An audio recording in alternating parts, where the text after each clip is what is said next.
Cette histoire commence dans les ruines d'une bataille. Seo Gangyu, qui a réussi à vaincre le méchant, a fait de son mieux pour se retenir de le tuer. Voyant cela, le méchant rit. Après cela, l'homme regarda vers la droite et dit que Seo Gangyu n'était pas différent du reste des idiots sans valeur. Les corps des autres héros gisent autour.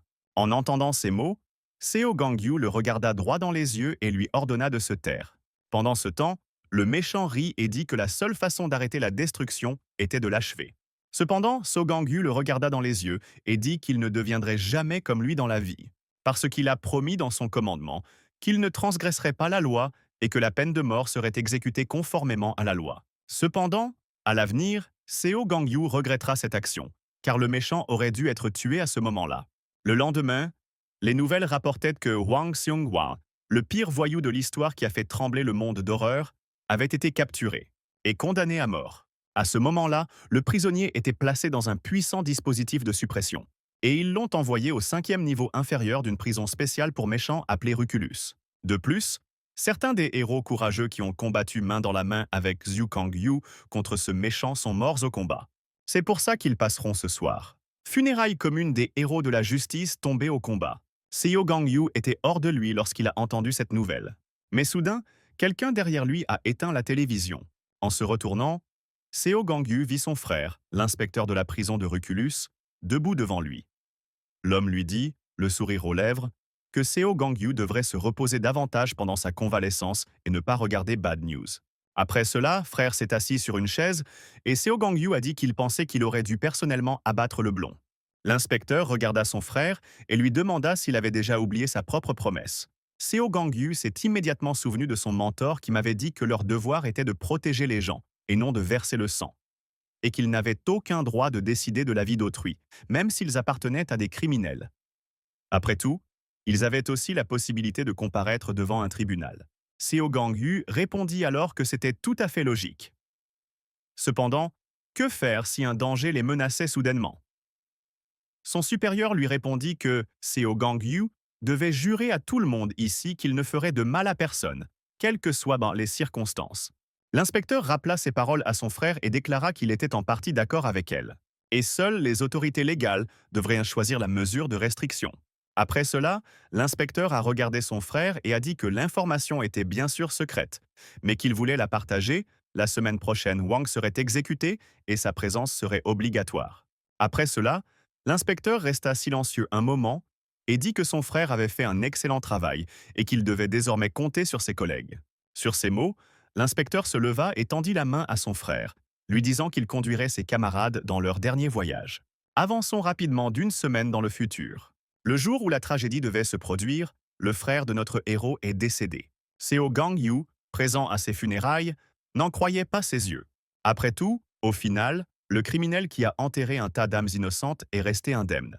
Et l'ouvrier de justice disparut de cette vie pour toujours. Les premiers jours après sa mort, Seo Gangyu a passé du temps sur le site commémoratif de son frère. Soudain, une femme entra dans la pièce où il était assis et le salua en lui disant qu'il ne s'était pas vu depuis longtemps. Cette femme était la directrice de la prison de Ruculus. La directrice a dit qu'ils avaient besoin de parler de quelque chose d'important.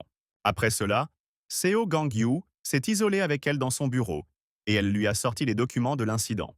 La femme a déclaré que quelque chose de terrible s'était produit pendant que Hwang était escorté vers son lieu d'exécution. Ce jour-là, il fut conduit, complètement enchaîné, vers sa peine de mort. Cependant, de manière inattendue, le méchant rit et regarda l'inspecteur. Après cela, le méchant a dit que l'inspecteur ressemblait beaucoup au gars qu'il avait arrêté. Il a réfléchi un peu et a demandé « Sont-ils vraiment frères ?» L'inspecteur n'a rien remarqué. Et l'homme aux cheveux blancs a continué de rire et a dit qu'il avait vu que l'inspecteur n'avait même pas de super pouvoir. Non, c'est probablement pour ça qu'il a décidé de travailler ici comme agent de sécurité. L'inspecteur ignora toutes ces paroles. Cependant, l'homme blond ne se calma pas et continua à cracher. Que ressent l'inspecteur? Assister au meurtre des autres? Cette fois, l'inspecteur n'a pas pu se retenir et a demandé ce que le méchant voulait dire, ce à quoi Hwang a répondu que l'inspecteur était en fait aussi le bourreau. Et cela signifie qu'il a déjà tué beaucoup de gens. L'inspecteur n'a pas répondu, mais le méchant a dit qu'il devrait probablement se sentir plus léger lorsque Fox est dans la vie des criminels. Après cela, le méchant a ri et a dit qu'à son moindre contact, Tout autour éclate comme des bulles de savon et c'est tout simplement incroyable. L'inspecteur répondit aussitôt qu'il ne voyait rien d'admirable dans cela et ajouta qu'au contraire, son esprit était constamment tourmenté par la culpabilité de ce qu'il avait fait, bien qu'il ne fasse qu'appuyer sur un bouton, détruisant ces vils salauds. Et après cela, chaque nuit, il souffre de cauchemars où les prisonniers le torturent. Le gars aux cheveux blancs a demandé avec un sourire pourquoi l'inspecteur ne démissionne pas dans ce cas. Ce à quoi l'inspecteur répondit fièrement que quelqu'un devrait de toute façon porter ce fardeau, et qu'il serait préférable que ce soit lui. Finalement, lorsque tout fut prêt, l'inspecteur demanda si le méchant avait des mots d'adieu. À quoi le gars aux cheveux blancs a répondu qu'il n'avait qu'une petite question. Après une courte pause, le méchant a demandé lequel d'entre eux était le frère aîné. L'inspecteur n'a pas répondu à cette question et a dit qu'il était temps pour eux de commencer. Après le compte à rebours, ils ont tous appuyé sur le bouton en même temps. Et à ce moment-là, l'enregistrement se termine. Seo Gang-yu regarda l'interférence avec surprise et demanda ce qui se passait ensuite. Le directeur a répondu qu'au moment même de la punition, l'électricité avait été coupée dans toute la prison. Cela s'est probablement produit en raison d'une surtension inattendue, d'une impulsion électromagnétique inconnue. Et dès que l'électricité a été coupée, le méchant a pu s'échapper de la chaise électrique et, souriant méchamment, a dit que seul So Gang-yu était digne de l'achever. Immédiatement après cela, le méchant s'est levé et a utilisé ses capacités. Les gardes ont immédiatement signalé par radio qu'ils avaient besoin de renforts car le détenu avait cassé le matériel d'extinction. Soudain, l'un des gardes sentit la main de quelqu'un sur son épaule. Il regarda autour de lui et vit que c'était le méchant. Immédiatement après cela, son corps a éclaté comme une bulle de savon. Le frère de notre héros regardait tout cela, incapable de bouger. Tous ses amis sont morts sous ses yeux. Et après cela, le méchant s'est lentement approché de lui avec les mots selon lesquels il était arrivé à une certaine conclusion. Lorsque le méchant était très proche, il a dit qu'il s'était rendu compte que l'inspecteur était très probablement le frère aîné. Finalement, l'inspecteur a trouvé la force de résister et, brandissant sa matraque, s'est préparé à frapper l'homme. Cependant, le méchant a brisé la main de l'inspecteur d'un seul coup. L'inspecteur tomba à genoux. Il supporta néanmoins la douleur et saisit le bâton de l'autre main. Et il s'est jeté sur son ennemi et l'a attaqué en criant que la justice devait prévaloir.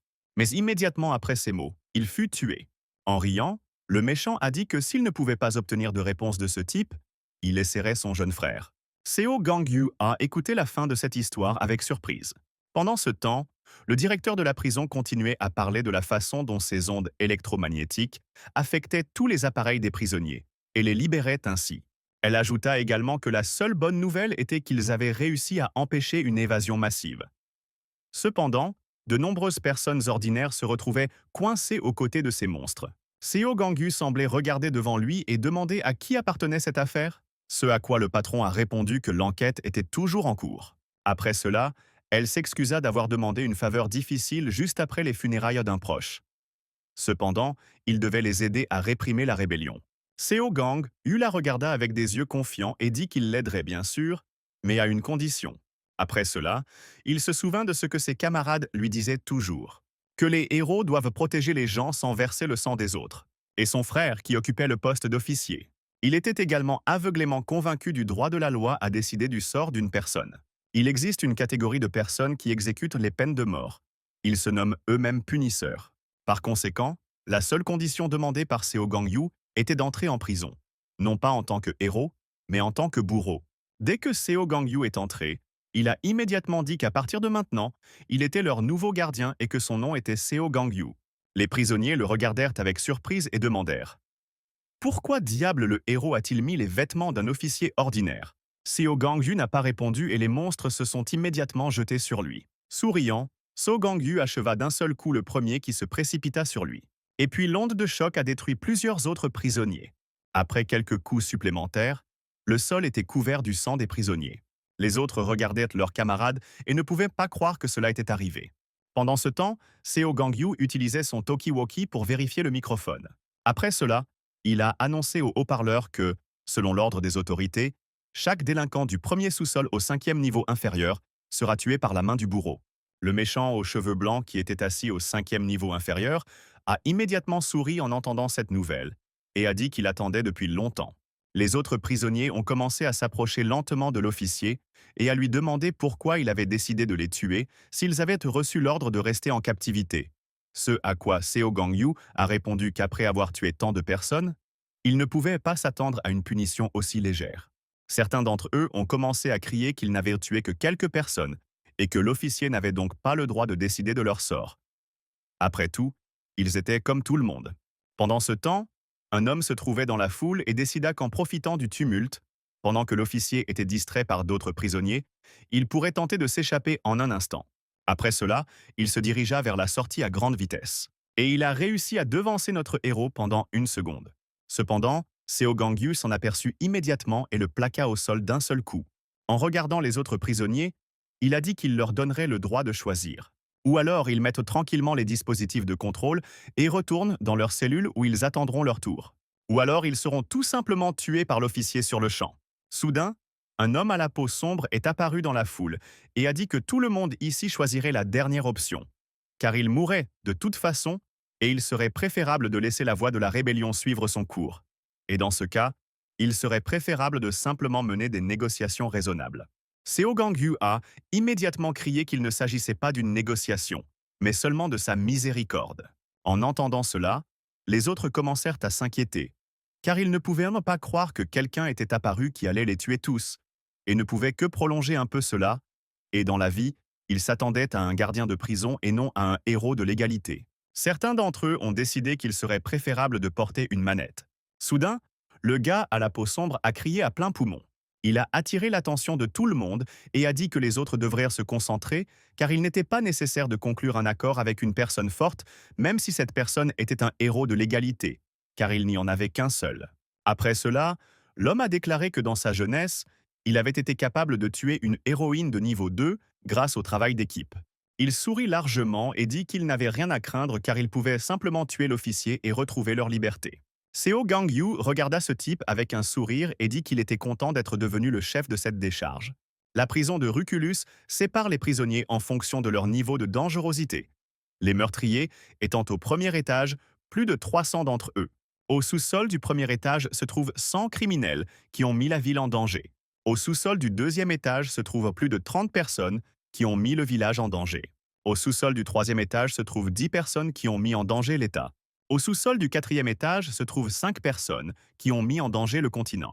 Et au sous-sol du cinquième étage, il y a 3 personnes qui ont pu mettre en danger le monde entier. Hier, Seo Gangyu a entendu tout cela de la part du directeur de la prison qui a dit que le nombre de personnes auxquelles il aurait affaire était beaucoup plus petit parce que les prisonniers du sous-sol des deuxième et cinquième étages n'étaient pas contents de la compagnie des autres. Mais de toute façon, le premier étage était unique car il y avait de l'unité là-bas. À cet étage se trouve Ilason. Il a une compétence spéciale qui donne de la force à ses camarades grâce au son qu'il émet. Maintenant, Seo Gangyu se tenait devant lui et racontait comment il avait attaqué l'hôpital avec 30 complices et tué 7 personnes avec l'héroïne de second rang Eisa. Dès que l'homme entendit cela, il dit qu'en fait, il avait tué jusqu'à 9 personnes parce que l'héroïne était enceinte de jumeaux à ce moment-là. Seo Gangyu s'est immédiatement tourné vers le directeur de la prison via talkie-walkie et a dit qu'il devrait certainement utiliser la force. Il voulait donc savoir à quel point la prison était solide, ce à quoi le directeur a immédiatement répondu que peu importe ce qu'il faisait, la prison serait capable de résister à toutes ses actions. Seo Gangyu a raccroché et a dit que dans ce cas, il ne servait à rien de se retenir. Heizua, entendant cela, rit et dit qu'il savait qui se tenait devant lui et que ce type ne s'était pas montré comme un héros de l'égalité. Et il avait pu attraper Huang parce qu'il avait utilisé ses camarades comme appât. Après cela, l'homme annonça avec un sourire qu'aujourd'hui il l'enverrait à ses camarades. Après avoir terminé son discours, il a utilisé son super pouvoir. Tous les autres prisonniers reçurent immédiatement un énorme regain de force. Dès que cela s'est produit, ils ont tous attaqué notre héros ensemble. Cependant, Seo Gangyu n'a fait qu'un pas en avant. Et puis il a créé une onde de choc incroyable qui a repoussé tous les autres prisonniers.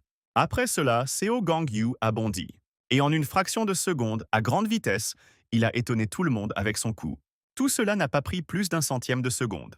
Les participants au soulèvement ne pouvaient pas croire que cela leur était arrivé. Et quelques secondes plus tard, ils ont tous dit adieu à leur vie après avoir subi de graves blessures. Seo Gangyu s'avança et transmit par radio que le massacre au premier étage était terminé et qu'il était temps de passer aux cellules de punition. Alors qu'il continuait à marcher, il donnait à tous ceux qu'il rencontrait le choix de porter l'appareil ou de mourir. Il a immédiatement tué ceux qui n'étaient pas d'accord avec lui. Finalement, Seo Gangyu atteignit les cellules d'isolement. L'homme assis en face de l'entrée a déclaré qu'il avait attendu 3 années entières pour que Seo Gangyu revienne. Il s'agissait de Chok Fil-do, reconnu coupable de cannibalisme et de meurtre. L'homme s'est immédiatement levé et a dit qu'il ne s'attendait pas à ce que Seo Gangyu décide de changer de travail. Seo Gangyu le regarda dans les yeux et dit que l'homme devait choisir de mourir aujourd'hui ou non. En entendant ces mots, l'homme commença à retirer le bandage et à dire que s'il avait su qu'ils se rencontreraient, il se serait mieux préparé. Seo Gang eut se souvint de la façon dont il avait détenu cet homme et activa sa capacité avec les mots que s'il ne donnait pas de réponse, Seo Gang Yu considérerait que l'homme avait choisi la mort maintenant. Le gars a ri et a dit qu'il serait mieux de dire pourquoi il a tué toutes ses victimes. Cependant, Seo Gang Yu lui coupa immédiatement la tête à toute vitesse et dit qu'il n'était pas intéressé. Alors qu'il était en train de mourir, l'homme a dit qu'il voulait qu'on se souvienne de lui. Après cela, il réapparut complètement entier et ajouta que pour devenir la personne la plus mémorable de leur vie, il devait mourir de sa main. La capacité de ce type est l'hallucination. Chok rit et dit qu'il pouvait montrer à l'officier comment il avait tué chacun d'eux, mais pendant qu'il disait cela, il avait déjà perdu son bras. L'homme a immédiatement attrapé sa blessure et l'officier a demandé « Est-ce vraiment si difficile pour lui de supporter son long isolement ?» Après cela, l'officier a créé une lame avec l'aide de sa capacité et a dit qu'il était déjà fatigué du bavardage de ce criminel. Chok comprit qu'il ne pouvait pas gagner et demanda une dernière chose à un petit louveteau. So Gang-yu se souvenait-il des gens qu'il avait tués? Seo Gang eut répondu brièvement qu'il ne s'en souvenait pas, car aucun d'entre eux n'était digne de rester dans sa mémoire, en particulier des racailles, comme des meurtriers. Cependant, pendant qu'il disait cela, le criminel a utilisé ses capacités et a montré à l'officier ses camarades morts. Seo Gang-yu s'arrêta une seconde lorsqu'il vit toute son équipe. Seo Gang-yu s'est immédiatement précipité sur les illusions et les a abattus. Après cela, il s'est placé devant le prisonnier et m'a demandé si c'était tout ce qu'il pouvait faire avec sa capacité. Le prisonnier a dit qu'il ne pouvait pas croire qu'il avait abattu ses camarades si facilement, ce à quoi Seo Gang-yu a répondu que ce n'était que des illusions, après quoi il a achevé le prisonnier. Finalement, Seo Gang-yu a ajouté qu'il n'était plus un héros, il n'était désormais qu'un gardien de prison. Alors qu'il était en train de mourir, le prisonnier a déclaré que Seo Gang-yu n'était plus seulement un gardien, mais un véritable monstre, tout comme Hwang Seong-hwan. Pendant ce temps, tout en bas de l'étage, Hwang était assis, déjà fatigué de penser qu'il avait attendu notre héros trop longtemps. Pendant ce temps, une trinité de personnes inconnues s'est rassemblée à l'extérieur de la prison. Le grand gars s'est approché de la fille avec un téléphone et lui a demandé quand il commencerait, ce à quoi elle a répondu que son mari était enfin arrivé. Sur l'écran de son téléphone, il y avait Seo Gang-yu. Un grand gars nommé Canis lui a rappelé qu'elle avait déjà dit que son mari était Hwang Seong-hwan. Le deuxième gars nommé Gato lui a également rappelé qu'elle avait utilisé une attaque électromagnétique pour sauver Hwang. Kani a également ajouté que ce héros est la création la plus inutile pour le développement de l'humanité. La fille regarda ses amis avec un sourire et dit que Seo Gang-yu était un héros, mais maintenant il ne ressemble plus du tout à ça. Les hommes se sont approchés d'elle et lui ont dit qu'elle devait en choisir un, ce à quoi elle a répondu qu'elle ne savait même pas qui choisir, le plus âgé ou le plus jeune. Après cela, elle a décidé qu'elle choisirait celui qui survivrait. Pendant ce temps, le directeur est descendu vers notre héros et l'a félicité pour son bon travail. Elle a mentionné qu'il avait traité le premier étage très rapidement et a suggéré qu'il se repose, car à partir du premier sous-sol, la force des prisonniers augmenterait de façon exponentielle. Il serait donc préférable pour eux de se reposer. Seo Gang-yu s'est retourné et a dit qu'il descendait tout de suite et lui a demandé d'ouvrir la porte.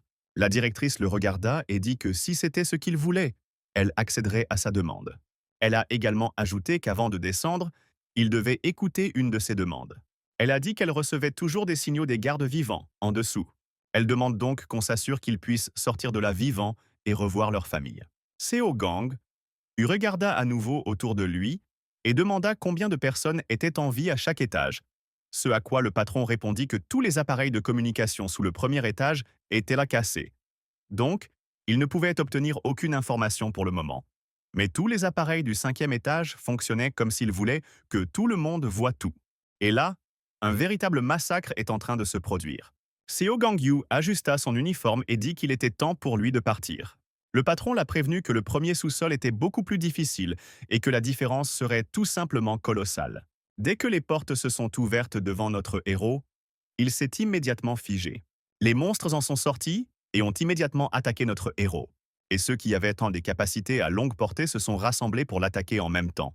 Ils ont tiré et ont demandé: est-ce que Gang Yu pensait vraiment que le premier étage souterrain ne se préparerait pas, sachant qu'ils viendraient les chercher? Le patron regarda tout et ne pouvait pas croire que son officier était mort. Elle cria son nom et, immédiatement devant elle, apparut un prisonnier qui agita la main et cria qu'il valait mieux pour elle penser à elle-même maintenant, et non aux autres. Après cela, l'homme l'a attrapée par le cou et lui a dit qu'il avait attrapé un gros poisson parce qu'elle était une chef avec 2 étoiles. Il la serra dans sa paume et dit qu'il voulait toujours écarter sa tête élégante. Le gars a ri et a dit que tout s'était bien passé pour les prisonniers. Après cela, l'homme se retourna et dit aux autres prisonniers qu'il était le chef de la prison et qu'il leur permettrait de l'utiliser selon l'ordre de leur tour. Cependant, lorsqu'il regarda en arrière, il se figea immédiatement de peur, car tous ses partenaires étaient morts. Après cela, il entendit quelque chose venant d'en haut et leva les yeux. Le poing de notre héros fut la dernière chose qu'il vit. Après avoir détruit tous ceux qui les avaient dénoncés près de l'entrée, So Gang-yu regarda le boss et dit qu'à partir du 2e étage souterrain, il continuerait seul car c'était déjà trop dangereux. La directrice leva les yeux vers lui et dit qu'elle était d'accord. Elle a également rappelé que Tomoki, qui a été attrapé par Tom, est dans la cellule de punition à cet étage. Seo Gang-yu a brièvement répondu qu'il serait prudent. Pendant ce temps, les prisonniers qui se trouvaient dans la cellule de punition parlaient entre eux du bruit très fort qu'ils venèrent d'entendre et du fait que ceux qui voulaient s'échapper avaient probablement déjà réussi. Cependant, leur conversation fut interrompue par une femme assise sur l'un des officiers. Elle les traita d'idiots s'ils pensaient que leur supérieur pouvait réussir. Tomoki fit tournoyer son doigt sur sa tempe et dit qu'elle les avait prévenus. Mais ils ne l'écoutèrent jamais. Cette femme avait 28 héros tués à son actif. La femme a ri et a dit que c'est la raison pour laquelle les mauvaises personnes deviennent des méchants dès le début. Elles n'ont tout simplement pas de cerveau. Tomoki est un ancien héros. En entendant ces mots, l'un des prisonniers s'est approché d'elle et lui a demandé si elle voulait vraiment qu'il la tuât. Après quoi la femme a ri et a dit qu'il l'avait simplement fait rire, parce qu'ils sont tous arrivés ici en tuant des gens ordinaires, tandis qu'elle combattait des gens qui avaient des capacités spéciales. Elle sourit et dit qu'elle avait oublié qu'ils étaient arrivés ici parce qu'ils s'étaient battus avec l'un d'eux et avaient perdu. Après ces mots, le grand homme changea de forme et dit de tresser ce qu'il montrait maintenant aux autres prisonniers. Voilà donc comment tuer les personnes dotées de pouvoir. Dès qu'il a prononcé ces mots, Tomoki l'a immédiatement coupé en deux d'un coup. Elle l'a traité de salaud arrogant et a dit qu'un tel sort attendait quiconque voudrait se dresser contre elle. Tout le monde a regardé cela avec surprise. Et à ce moment-là, elle a dit qu'elle avait attrapé des méchants en tant que héros. Et c'est ainsi qu'elle avait appris à attraper des personnes douées et qu'elle avait ensuite utilisé ses compétences pour tuer des héros. Se léchant les doigts, elle regarda les autres prisonniers et dit que s'ils la rejoignaient, elle leur dirait comment chasser de telles personnes. Alors avec un sourire fou, elle a dit qu'elle savait quelle capacité avait notre héros. Les prisonniers se sont immédiatement approchés d'elle et lui ont demandé comment elle savait quelle était sa capacité, ce à quoi elle a répondu qu'elle était une héroïne expérimentée et qu'elle savait presque tout d'eux. L'un des prisonniers a demandé ce que cette information leur apporterait, puisque Seo Gang-yu était d'Equality, une équipe où tous les héros étaient de niveau 1, donc un héros de 3 niveaux comme Tomoki n'était clairement pas à sa hauteur. En entendant ces mots, Tomoki rit. Après une courte pause, elle a déclaré que le héros du Laos était devenu le chef de l'égalité et qu'une véritable révolution avait eu lieu dans l'industrie du héros. Tout d'abord, la définition même d'un héros a été modifiée de sorte qu'il ne pouvait pas tuer les méchants. Deuxièmement, les héros réunissaient périodiquement des équipes et s'entraînaient ensemble. Enfin, la hiérarchie des héros menant du niveau 1 au niveau 5 a été supprimée. Tomoki fit une courte pause et continua de dire que la raison pour laquelle elle était soudainement devenue prisonnière pour en parler était que Seo Gang-yu avait rejoint l'égalité lorsque la hiérarchie avait disparu. Il a rejoint Equality, bien qu'il n'ait rien fait d'exceptionnel, et qu'il y ait eu de nombreuses rumeurs selon lesquelles l'équipe était en proie à la corruption, et qu'il aurait pu être l'amant secret de Laosa. Après ces mots, l'un des prisonniers a dit qu'elle avait peut-être raison d'une certaine manière, car personne n'avait jamais vu Seo Gang-yu se battre. Le prisonnier réfléchit un instant et dit que dans tous les cas, vu la rapidité avec laquelle il avait franchi le premier étage, il devrait être au moins un héros de niveau 2. Tomoki cria immédiatement qu'il n'y avait que des enquêtes. Elle regarda Hong-Kyu et Choi Mok-kang, qui avaient tué 4000 personnes au total, et dit: s'ils sont rejoints par Curial et Midu Zonak, qui ont tué ensemble 6000 personnes, alors ils ont une excellente chance. Elle a également ajouté que, naturellement, Speech, qui a tué à lui seul 6500 personnes, devrait participer. Tomoki réfléchit un instant et dit qu'elle ne dit pas que Seo Gangyu est faible. Il l'est définitivement. Cependant, elle connaît sa faiblesse. Après cela, la femme a dit avec un sourire qu'elle était sûre de pouvoir le gérer. Après quelques discussions, tous ceux qui ont entendu cette conversation ont dit qu'ils étaient prêts à s'unir. Speech a réfléchi un instant et a dit qu'il jouerait également dans l'équipe et a demandé quel était leur plan. Il y a des siècles, l'humanité a développé des capacités surnaturelles et, grâce à la recherche, les scientifiques les ont divisés en 3 secteurs principaux. Ceux qui peuvent y renforcer et transformer leur corps, le secteur physique. Ceux qui sont poussés à créer quelque chose à partir de rien, le secteur créatif. Et ceux qui ne sont pas inclus dans les 2 secteurs précédents, un secteur spécial. De retour au présent, Seo Gangyu est descendu suffisamment profondément pour rencontrer cette équipe. Speech a utilisé la télépathie et a demandé si Tomoki pouvait voir ce qu'il lui montrait. La femme a ri et a dit que ce type avait une capacité similaire à la sienne. La raison pour laquelle Tomoki pensait avoir trouvé la faiblesse de Seo Gangyu était parce qu'elle l'avait vu s'entraîner en tant que futur héros. Pendant ce temps, Seo Gangyu s'était déjà suffisamment rapproché d'eux et avait dit qu'il leur donnait le choix de mettre les appareils de contrôle ou de mourir sur place. Mais alors qu'il disait cela, quelqu'un lui a soudainement tiré dessus. Tomoki pensait que pendant qu'elle le regardait s'entraîner, il n'esquivait jamais parce qu'il avait trop confiance en sa force. Tomoki a utilisé la porte dure de la prison comme couverture. Des compétences spéciales et créatives ont été utilisées pour attaquer, pour détruire notre héros. Speech a regardé tout cela et a dit que, comme elle l'avait dit, il subissait simplement tous les dégâts. Cependant, Tomoki comprenait à peine la raison pour laquelle Seo Gangyu n'avait pas évité les dégâts. Et c'est parce qu'il n'a tout simplement pas jugé nécessaire de le faire. Elle a donc décidé d'ajouter une autre variable aux attaques à distance. Et dans la confusion, ils ont utilisé des dispositifs pour enchaîner notre héros.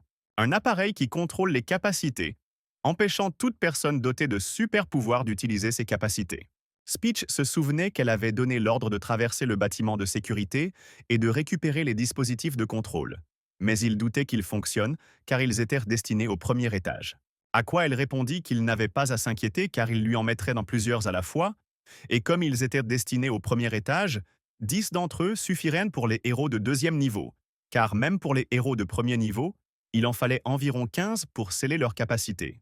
Le plan de Milian était de les attacher en utilisant sa capacité pendant que le héros était attaqué à distance. Et ils ont décidé, juste pour être sûrs, de lui mettre 30 appareils à la fois.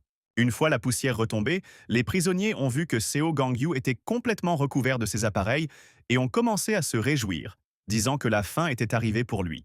Mais bientôt, leur joie s'est transformée en surprise, car Tomoki a commis 3 erreurs dans son plan. Seo Gang eut tendu son corps et laissa tomber certains des contrôleurs. La première erreur qu'elle fit fut de sous-estimer sa force, ce qui a largement dépassé le premier niveau. En utilisant la télépathie, Speech a vu tout cela et a dit à Tomoki que tous les contrôleurs avaient été détruits. Les prisonniers avec lesquels vous viviez ont immédiatement commencé à s'enfuir et à dire qu'ils devaient de toute urgence passer au plan B. La parole a donné l'ordre de passer au plan B en utilisant la télépathie. Les prisonniers survivants ont immédiatement pris en otage les officiers qui se trouvaient à proximité. Seo Gangyu leva lentement son doigt et attaqua immédiatement les prisonniers exclusivement avec sa capacité.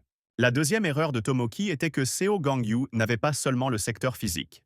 Il ne lui était donc pas difficile de sauver les officiers tout en tuant les prisonniers. Après cela, Seo Gangyu s'est précipité sur le sol à toute vitesse et a détruit tous ceux qui étaient restés en vie. La troisième erreur de Tomoki était que Seo Gangyu était quelqu'un sur qui de telles stratégies ne fonctionneraient pas. Après cela, Seo Gangyu a remarqué qu'il était observé par télépathie et a rompu cette connexion avec le pouvoir de la pensée. Speech n'arrivait pas à croire qu'ils avaient rencontré quelqu'un d'aussi fort. Il a commencé à crier sur Tomoki, qui se rongeait nerveusement les ongles et disait que cela ne pouvait tout simplement pas arriver et que cela ne rentrait pas dans sa tête. Pendant ce temps, Speech continuait de lui crier dessus. Soudain, ses nerfs n'en pouvaient plus, et elle lui transperça le corps en lui disant de se taire. Finalement, elle a crié que s'il pensait qu'ils étaient égaux parce qu'ils avaient été enfermés au même endroit tout ce temps, alors il avait tort. En regardant le cadavre de Speech, elle y réfléchit et décida qu'un tel ensemble d'appareils suffirait certainement à sceller les capacités d'un héros de premier niveau. Elle ne pouvait pas croire qu'il était si fort, car il n'avait jamais combattu en première ligne. Finalement, elle leva les yeux avec désespoir et dit que cela n'avait aucun sens. L'officier s'est alors mis à crier et à demander de l'aide. Elle a balancé sa main pour l'achever, mais quand elle l'a regardé, elle a vu qu'elle n'avait plus de main. En regardant en arrière, elle vit que Seo Gangyu se tenait déjà à côté d'elle. Seo Gangyu la regarda dans les yeux et lui demanda si elle avait quelque chose à dire à la fin. En riant, Tomoki le renvoya. En la regardant dans les yeux, Seo Gangyu demanda « Est-ce tout ce qu'elle voulait dire ?» Après avoir réfléchi un instant, la femme a demandé s'il était vrai que Seo Gangyu était le seul membre survivant de l'égalité. Seo Gangyu a brièvement répondu que c'était vrai. Après ces mots, Tomoki sourit et dit qu'il s'avéra que Tom était également mort. Seo Gangyu ne répondit pas et Tomoki dit avec un sourire qu'elle lui avait un jour conseillé d'abandonner l'héroïsme. Après une courte pause, elle dit également que sa jeune sœur était une vraie idiote. Seo Gangyu la regarda en silence, et finalement la femme demanda si les autres héros savaient comment Seo Gangyu tuait des gens, même s'il était membre de l'égalité. Seo Gangyu ne répondit pas. Et Tomoki dit en souriant que Laosa avait travaillé dur pour changer l'industrie des héros. Cependant, grâce à notre héros, tout est rentré dans l'ordre.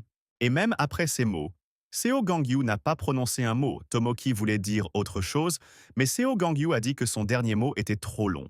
Quand Tomoki était encore jeune, elle s'est rendue compte que quelque chose n'allait pas dans l'industrie des héros. Elle s'en est rendue compte exactement au moment où elle est devenue l'héroïne connue sous le nom de Tomoki. À cette époque, les héros pouvaient même sacrifier des gens pour détruire un méchant. À cette époque, la loi stipulait que le devoir du héros devait être absolument toujours accompli, même si des civils étaient tués par la suite. La raison pour laquelle Tomoki est devenue un héros était simple. Elle avait une sœur cadette, et contrairement à sa sœur cadette, elle n'avait aucune capacité particulière, elle était donc très dépendante de sa sœur aînée douée. Cependant, Tomoki était un héros étrange. Ayant une position aussi élevée, elle se sentait supérieure et fière. Au lieu d'être fière d'avoir sauvé des gens et d'éprouver de la sympathie pour eux à chaque fois qu'elle les sauvait, elle a ressenti des choses différentes.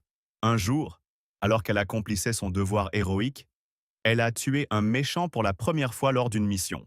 Lors de son premier meurtre, elle a ressenti un incroyable sentiment de supériorité pour la première fois de sa vie. Elle ne pouvait pas croire que la mort de quelqu'un puisse la plonger dans une telle extase. Après cela, elle a continué à tuer des méchants, des civils, des héros. Elle a tué tout le monde sans discrimination. Parmi tout cela, ce qu'elle aimait le plus était de tuer ses camarades les plus faibles. Elle aimait voir l'expression de leur visage lorsqu'ils réalisaient qu'elle les avait trahis. La perte de ces personnes la rendit folle. Mais bientôt son secret fut révélé. Tom a commencé à soupçonner sa sœur lorsque Tomoki a commencé à rentrer chez elle tard dans la nuit, saturée de l'odeur du sang, alors la sœur cadette a décidé de simplement garder un œil sur l'aînée. Elle a donc vu sa sœur, la propriétaire, tuer quelqu'un. Lorsque Tomoki entendit cela, elle demanda à sa petite sœur si elle voulait la rejoindre et l'aider. La sœur cadette ne pouvait pas bouger de sa place. Et alors la sœur aînée fit un signe de la main, disant que dans ce cas, elle ferait tout elle-même. Mais c'est à ce moment-là que les capacités de Tom se sont éveillées. Ce jour-là, elle accomplit sa première mission héroïque. Après cela, la plus jeune a poursuivi sa sœur aînée, l'ancienne héroïne et actuelle méchante. Et à la fin, elle a réussi à la vaincre et à l'arrêter. Tous ces souvenirs lui ont rapidement traversé l'esprit, et elle a demandé à l'officier si la mort de sa sœur était indolore. Seo Gangyu s'est immédiatement rappelé qu'elle était morte pendant la bataille avec Huang. Au bord de la mort, Tom a appelé à l'aide sa sœur aînée. Alors le héros raconta tout cela, et la femme répondit que cela allait disparaître et qu'il était inutile de poser des questions à ce sujet. Après cela, elle s'est transformée et a dit qu'avec ces mots, il n'avait fait que ruiner son humeur. Après cela, elle s'est jetée sur notre héros à toute vitesse. Et quand il lui sembla qu'elle était capable de le percer, il lui donna immédiatement un coup de pied et la jeta contre le mur. Il souleva un nuage de poussière, mais lorsqu'il se dissipa, il vit qu'elle se précipitait à nouveau vers lui. Et puis il l'a frappée de toutes ses forces en plein dans le ventre. La femme tomba à genoux, incapable plus longtemps de conserver sa forme héroïque. Seo Gangyu la regarda et dit que même si sa mort était légale, il n'aimait toujours pas tuer son camarade. En entendant ces mots de la femme, elle sourit et demanda pourquoi il ne l'avait pas approchée dans ce cas-là. Seo Gangyu n'a pas répondu et la femme a continué à parler de la façon dont Seo Gangyu avait juré au Laos de ne tuer personne. Ce à quoi Seo Gangyu a répondu qu'il n'était plus un héros. Après ces mots, la femme l'attrapa par la jambe et commença à le supplier de l'épargner, car elle ne voulait pas du tout mourir. Seo Gangyu a continué à la regarder dans les yeux et a dit que son expression devrait maintenant lui sembler familière. Après cela, Il balança sa main et concentra sa puissance en elle. Le bruit du coup résonna dans toute la prison. Ce son a même fait battre le cœur de quelqu'un. Quelqu'un avait peur et ne comprenait pas ce qui se passait là-haut. Et pour certains, ce son n'a fait qu'accroître leurs attentes. À ce moment-là, Wang a dit qu'il ne pouvait plus attendre et qu'il montait immédiatement à l'étage. Mais immédiatement après, quelqu'un a utilisé sa force pour le jeter contre le mur. Wang était surpris d'avoir raté un tel coup et a dit que c'était une véritable surprise. Après cela, un homme apparut devant lui. Il avait l'air d'avoir environ 60 ans. Il s'appelait Kingston. Le vieil homme a dit avec un sourire qu'il savait jouer. Wang rit et dit que c'était une sorte de vieil homme effrayant. En entendant ces mots, le grand-père rit et dit qu'il était toujours beau, qu'il était le condamné à mort 0001 du 5e étage du sous-sol. Les officiers qui surveillaient les caméras de surveillance ont immédiatement informé leurs supérieurs que Kingston et Huang se rencontraient en ce moment même au 5e étage du sous-sol. La femme a regardé les caméras de surveillance et a dit que c'était tout simplement une excellente nouvelle, car cela signifiait que l'un d'eux allait certainement mourir. Elle a donc ajouté qu'elle soutenait personnellement Kingston, car il n'est pas aussi dangereux que Huang. Cependant, elle s'est raffermie car elle a vu qu'à côté d'eux se trouvait une blonde. Pendant ce temps, Huang a demandé si grand-père voulait vraiment se battre, ce à quoi il a répondu que bien sûr qu'il le voulait.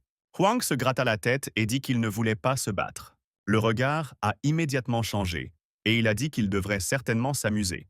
Kingston est le premier détenu de la prison et le plus ancien à purger une longue peine. Contrairement aux prisonniers des 4e et 5e étages inférieurs qui ont tué des dizaines de millions de personnes, lui n'en a tué que 3. Le premier à mourir fut le méchant le plus passionné et le plus puissant de son époque, nommé Caracas. Le deuxième et le troisième à mourir furent les meilleurs héros de l'époque, Clark et Hilo. Kingston est apparu de nulle part et a tué 3 des personnes les plus puissantes de l'époque. Après cela, il dit que maintenant qu'il avait vaincu tous ceux qu'on appelait invincibles, il était lui-même devenu invincible. Après cela, il s'est rendu volontairement au gouvernement. Il n'avait pas d'égal. Il s'est rendu volontairement, tuant seulement quelques personnes. À cette époque, le gouvernement et l'association des héros étaient en mauvais termes. Et à cause de son petit nombre de victimes, ainsi que de désaccords internes, il a réussi à éviter l'exécution pendant 30 ans. Maintenant, il se tenait devant le gars aux cheveux blancs et a dit qu'il n'allait pas le tuer. Il jouerait juste un peu parce qu'il ne voulait pas sentir le sédiment dans son âme des vies ruinées à la racine. Huang réfléchit un instant et dit que dans ce cas, il pourrait se battre. Ensuite, Huang leva sa main gauche et, en même temps, tous les officiers qui étaient autour se levèrent. Et un instant plus tard, ils ont tous explosé. Huang dirigea son pouvoir directement sur ce grand-père. Cependant, le grand-père repoussa facilement toutes ses attaques. Une légère pluie de sang a commencé à l'étage inférieur. Grand-père regarda son adversaire et dit qu'il pensait que Huang avait la télékinésie. Mais compte tenu de la façon dont il venait de se battre, il s'est avéré que grand-père avait tort. Huang a dit pendant ce temps que tout s'était passé comme il le pensait et que jouer avec son grand-père était ennuyeux. Car quel plaisir y a-t-il à tuer quelqu'un qui va bientôt mourir de toute façon? Le grand-père a étiré sa jambe et a dit que le garçon était trop sûr de lui. Après quoi, il a également ajouté qu'il avait déjà vu beaucoup de gens comme lui, et qu'ils étaient tous assis comme une grenouille dans un puits et ne pensaient qu'à leur supériorité. Après cela, le grand-père fit un pas normal et le sol sous lui s'effondra. Alors que les débris s'élevaient dans les airs, il a dit qu'ils étaient tous remplis de fierté et que c'était leur chemin vers la tombe. Le chef et les officiers qui étaient en plus grand que tout le monde tombèrent immédiatement à terre et dirent qu'à ce rythme-là, le bâtiment ne durerait pas longtemps. Le patron lui a immédiatement demandé de se taire et a dit que même la puissance d'un héros de premier ou deuxième niveau ne suffirait pas à détruire cette prison. Alors elle ordonne à tout le monde de se calmer car il y a 20 couches de murs spécialisées ici et personne ne peut le détruire. Pendant ce temps, le grand-père commença à s'approcher lentement de son église en disant qu'il allait désormais enseigner aux garçons les bonnes manières. En voyant cela, le cœur de Huang trembla un peu. Et la seconde suivante, il vit que son grand-père avait déjà sauté sur lui et se préparait à attaquer. Le patron a commencé à se lever et a demandé qui avait gagné. Mais l'officier, avec horreur sur son visage, a dit que ce n'était pas le problème. Huang a réussi à se soustraire au coup, mais lorsqu'il a regardé en arrière, il a vu quelque chose d'impressionnant. Pendant ce temps, les officiers rapportaient que tous les murs avaient été brisés d'un seul coup. La femme regarda cela avec horreur et dit qu'ils étaient maintenant dans une situation très difficile. Le gars aux cheveux blancs a commencé à arriver derrière Fifth et à dire quelque chose à l'homme, comme un vrai foreur. Il regarda dans le trou et dit qu'il devrait peut-être aller le chercher. Cependant, derrière eux, un groupe d'inconnus est apparu et a dit qu'ils n'avaient pas besoin de ce vieil homme. Il y avait aussi une fille qui cherchait un mari, et elle a dit qu'elle pensait que ce serait beaucoup plus intéressant de discuter avec elle qu'avec un vieil homme. Huang la regarda avec surprise et lui demanda qui elle était. La femme répondit que s'il lui parlait, il pourrait tout découvrir lui-même. Après cela, elle leva les yeux et dit que d'abord, lors du tressage, elle devrait se débarrasser du public. Le patron a regardé cette femme éteindre la caméra avec la puissance de son esprit. Voyant cela, elle s'est mise en colère et a claqué ses mains sur la table. Pendant ce temps, Seo Gangyu dit que la mission au premier étage souterrain est terminée. Il demande donc d'ouvrir la porte du deuxième étage. Cependant, personne ne lui répondit et il décida que la connexion était probablement perdue parce qu'il était descendu trop bas. Après quoi, avec l'aide de son pouvoir, il ouvrit lui-même ses portes. En entrant à l'intérieur, il a pensé que, contrairement au premier et au premier étage souterrain, en descendant au deuxième étage souterrain, il ne ressent rien. Et c'est très propre ici, et il n'y a pas non plus de cadavres ou de personnes vivantes visibles. Après cela, il regarda en arrière et vit qu'il y avait un officier survivant devant lui qui fuyait plusieurs monstres. La femme l'a également remarqué et a pensé que c'était Niso Gang Yu qui se tenait devant elle, mais son frère aîné. Elle lui a crié de s'enfuir le plus vite possible, mais Seo Gangyu a détruit toutes les autres bêtes d'un seul coup. Après cela, il a regardé cette femme et lui a demandé si elle allait bien. La fille s'est précipitée pour le serrer dans ses bras, avec des larmes dans les yeux parce qu'elle pensait toujours qu'il était son frère aîné, et non Seo Gangyu. Elle a demandé pourquoi il était ici et pas au dernier étage et de quoi il s'agissait. Seo Gangyu n'a pas eu le temps de répondre, et elle a continué à parler. Elle a donc été surprise qu'il se révèle être doué, mais elle ne comprenait pas pourquoi il le cachait. Seo Gangyu l'éloigna un peu de lui et posa sa main sur son épaule, disant qu'il était le frère cadet de Gang Ho, nommé Seo Gangyu. La fille était surprise mais le regarda car elle ne pouvait pas croire qu'un héros d'une telle qualité se retrouvait dans cette prison. Elle le regarda à nouveau et lui demanda pourquoi il portait un uniforme de gardien de prison et que faisait-il ici de toute façon. Seo Gangyu a dit qu'il travaillait ici maintenant. Et elle a ri et a dit que comme ils se rencontraient pour la première fois, elle devait d'abord se présenter. En lui tendant la main, elle dit qu'elle était sa belle-fille et elle remarqua également qu'il ressemblait beaucoup à son frère aîné. Pendant ce temps, dans la cellule de punition au deuxième sous-sol, quelqu'un avait déjà remarqué qu'un étranger était entré sur ce territoire. L'homme demanda combien de péchés il avait déjà commis, et la fille avec les croix répondit que cet inconnu avait tué son chien. Le gaz aux cheveux bleus a dit que maintenant tout était clair pour lui, et que son chemin était droit vers l'enfer. Pendant ce temps, la directrice de la prison, Hang Ji-a, a déclaré, le sourire aux lèvres, qu'elle n'avait vu le frère de l'inspecteur qu'en photo, mais qu'en réalité, il était encore plus beau. Elle l'a présenté par son nom et a dit qu'elle travaillait ici avec lui. Seo Gangyu a brièvement répondu qu'il savait que son frère avait une petite amie, mais qu'il ne connaissait pas les détails. La femme a montré son ventre, et avec un sourire, elle a dit qu'en elle se trouvait celui grâce à qui Seo Gangyu deviendrait oncle. Seo Gangyu la regarda avec surprise, et elle dit qu'elle savait que maintenant tu étais inaperçu parce que l'eau n'avait que moins d'un mois et qu'elle-même ne l'avait découvert que récemment. Et à cause de l'incident avec Huang, elle a dû attendre pour annoncer la nouvelle à son frère pour le moment. Seo Gangyu resta silencieux pendant quelques secondes et lui demanda si elle était vraiment sérieuse maintenant. Ce à quoi la fille répondit que oui. Après cela, elle demanda si quelque chose s'était passé. Seo Gangyu répondit que tout allait bien. Après avoir réfléchi un instant, la jeune fille lui demanda ce qu'il faisait là et pourquoi ils portaient leur uniforme. Seo Gangyu a immédiatement répondu qu'il avait été nommé gardien de prison dans le but d'exécuter les prisonniers de la prison. La fille lui a posé des questions sur l'ordre donné au patron au cours de l'été, auquel Seo Gangyu a répondu qu'il comprenait qu'elle ne savait rien, alors il lui expliquerait brièvement la situation. Après quelques minutes, il l'avait complètement mise au courant. La jeune fille a demandé qui aurait pu mener cette attaque électromagnétique. Ce à quoi Seo Gangyu a répondu que l'enquête était toujours en cours. Après cela, la jeune fille, les larmes aux yeux, a demandé ce qui était arrivé à son frère, car il devait maintenant être au dernier étage souterrain pour l'exécution. Seo Gangyu n'a pas répondu à sa question et a dit qu'un signal d'aide avait été reçu de cet étage. La fille poussa un soupir de soulagement. Seo Gangyu regarda autour d'elle et dit que c'était très dangereux ici. Alors elle devrait se lever et il pourrait la sortir. Ce à quoi la fille a catégoriquement refusé et a dit qu'il avait besoin d'elle car sans elle, il ne pourrait pas descendre plus bas. Seo Gangyu a demandé pourquoi il en était ainsi.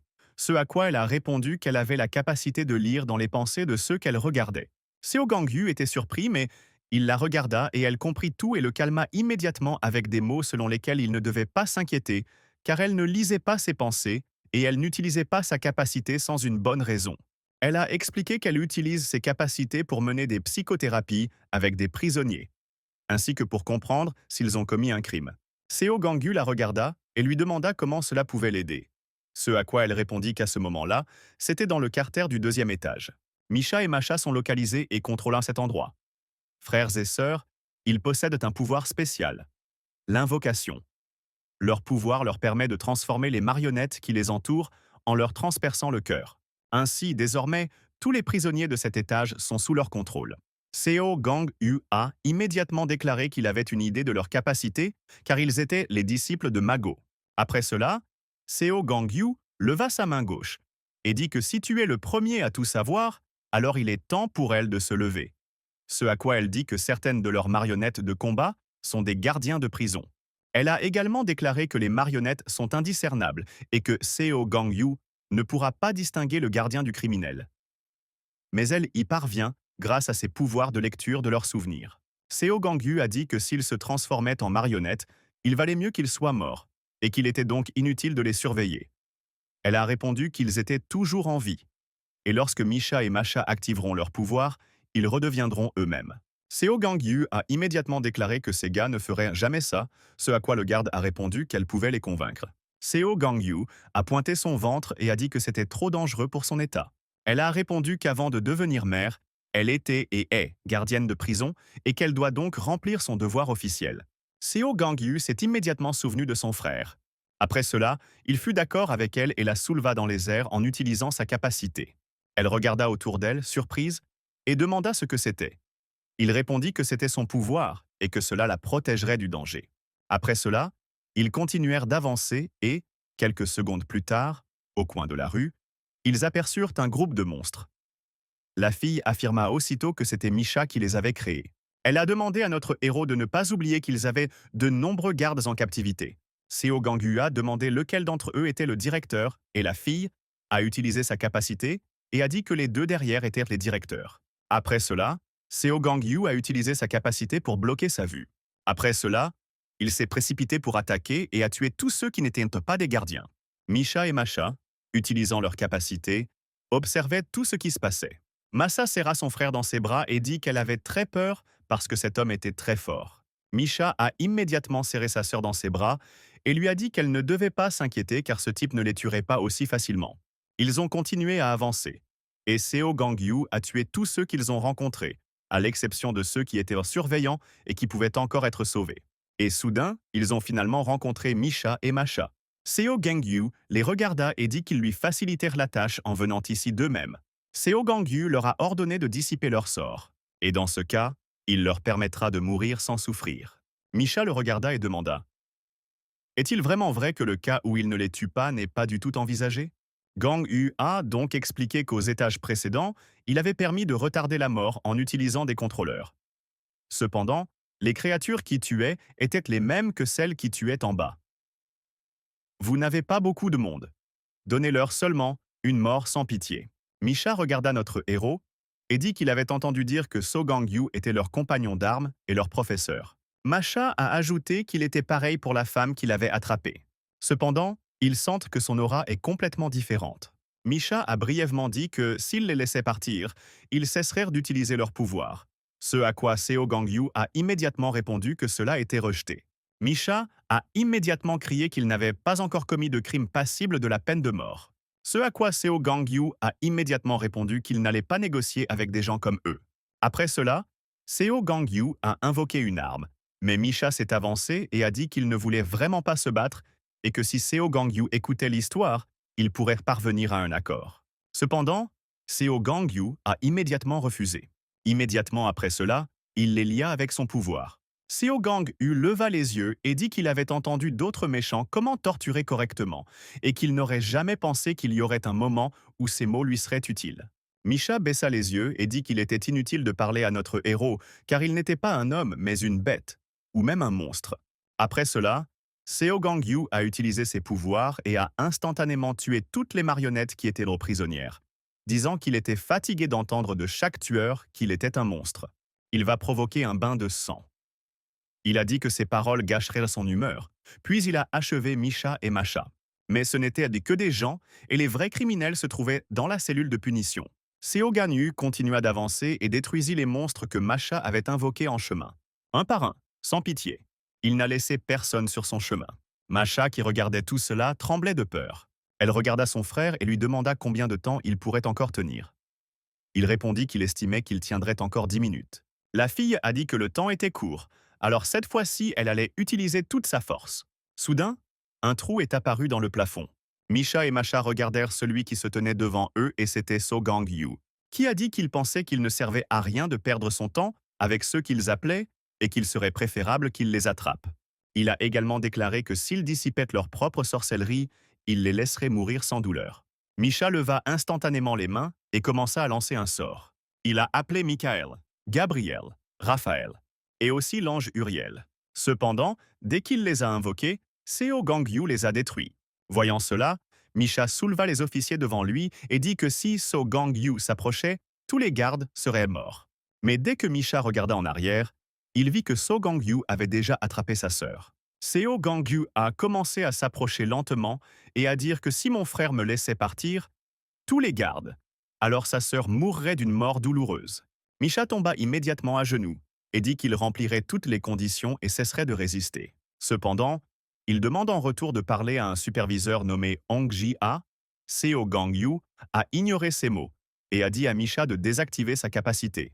Après cela, il le fit et retrouva sa sœur. Seo Gangyu est resté devant les gardes et les prisonniers, qui ne comprenaient pas comment il s'était retrouvé là. D'un seul coup, Seo Gangyu tua absolument tous les prisonniers.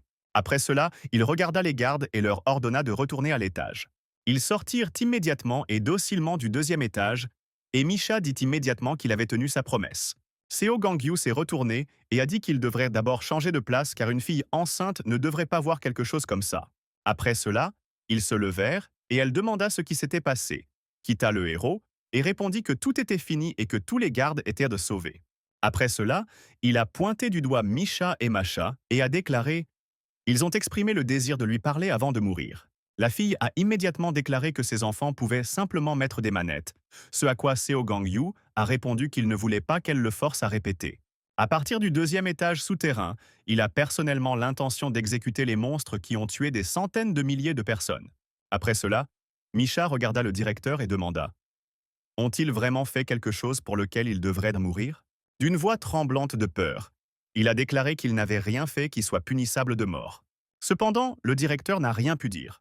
Seo Gangyu a demandé s'ils avaient quelque chose à ajouter.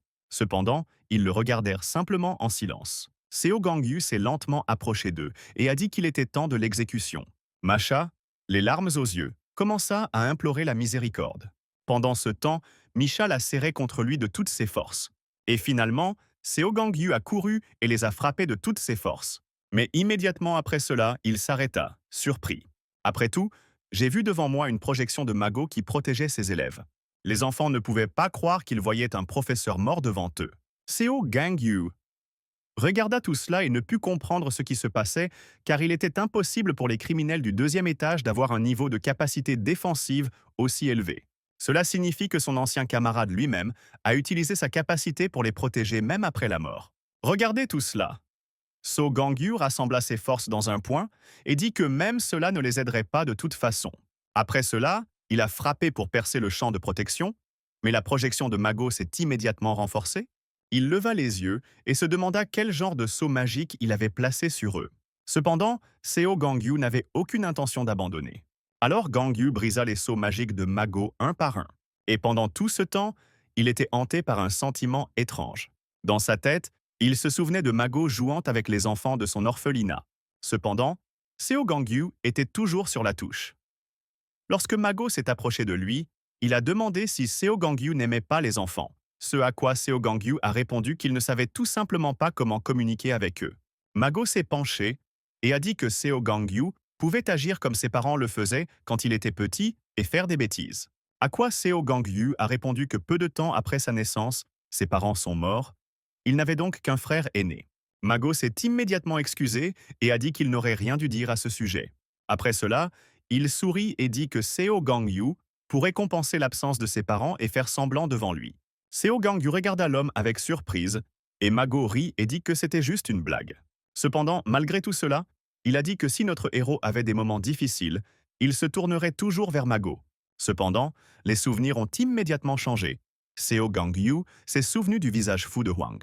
Et avec quelle cruauté il tua ses camarades.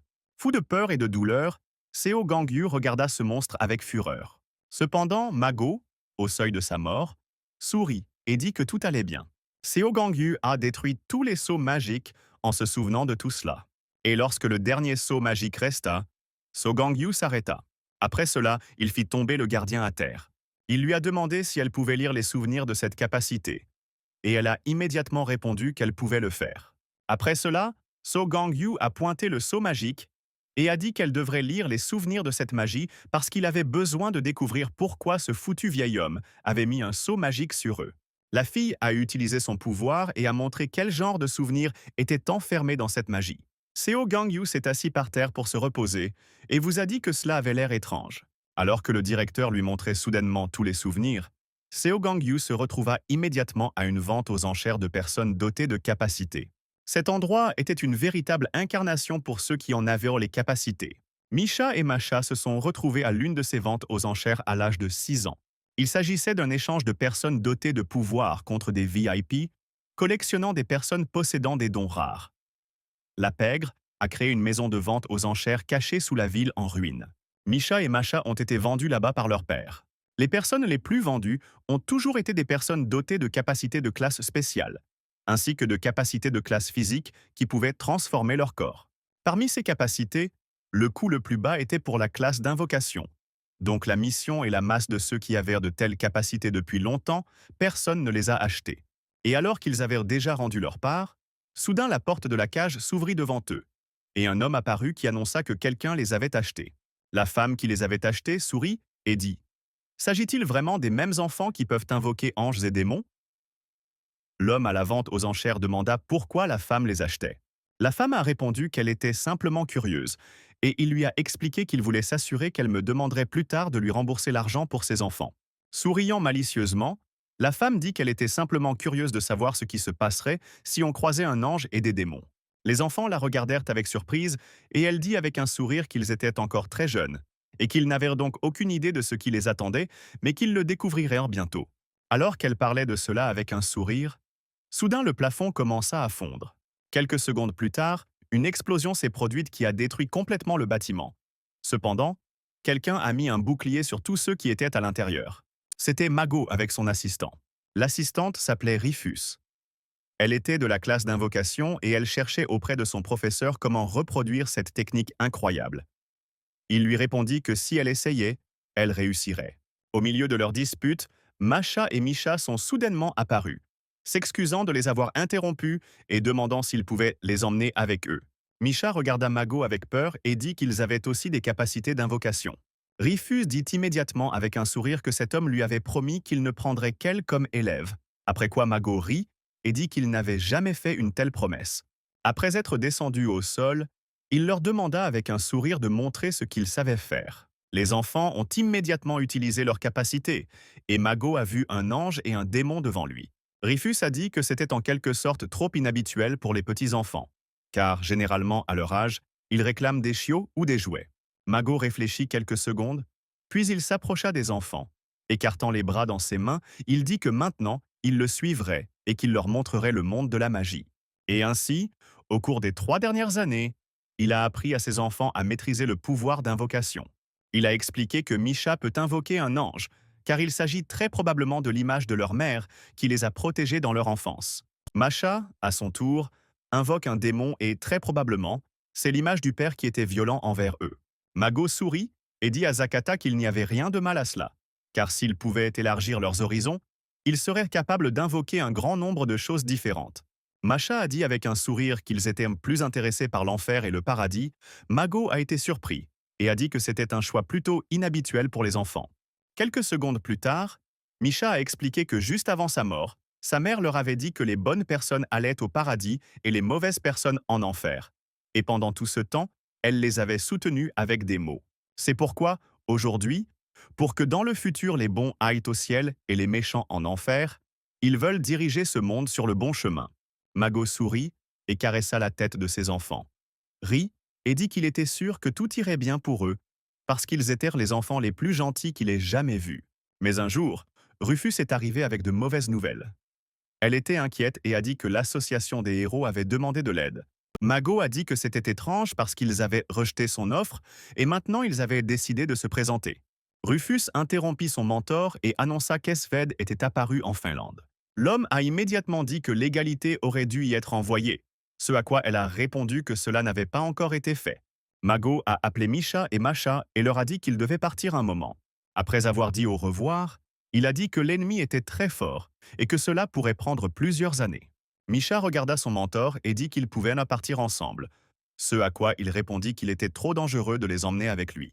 Pendant ce temps, Masha, les larmes aux yeux, s'accrochait à son mentor et lui disait qu'elle ne voulait pas qu'il soit à nouveau abandonné. Mago a mis un sceau sur eux et lui a dit que c'était un cadeau, que je suis là pour ça, un signe de son pouvoir restera, donc les professeurs de l'orphelinat les traiteront bien et ils se reverront certainement. Après cela, il a dit au revoir et est parti en mission, disant qu'ils se rencontreraient certainement à l'avenir, mais après s'être séparés, Misha et Masha ne sont pas allés au refuge. C'était peut-être la peur d'un avenir imprévisible, et ils se sont cachés dans la nature et ont commencé à améliorer leurs compétences. Ils ont pensé au fait qu'ils devaient en faire beaucoup d'efforts pour grandir bons et gentils avant le retour du mentor. Ils se demandèrent ce qui était bien et ce qui était mal. Et après 2 ans, ayant appris par eux-mêmes la différence entre le bien et le mal, ils retournèrent dans leur pays natal. Et ils commencèrent à créer leur propre enfer et leur propre paradis, comme ils les avaient imaginés.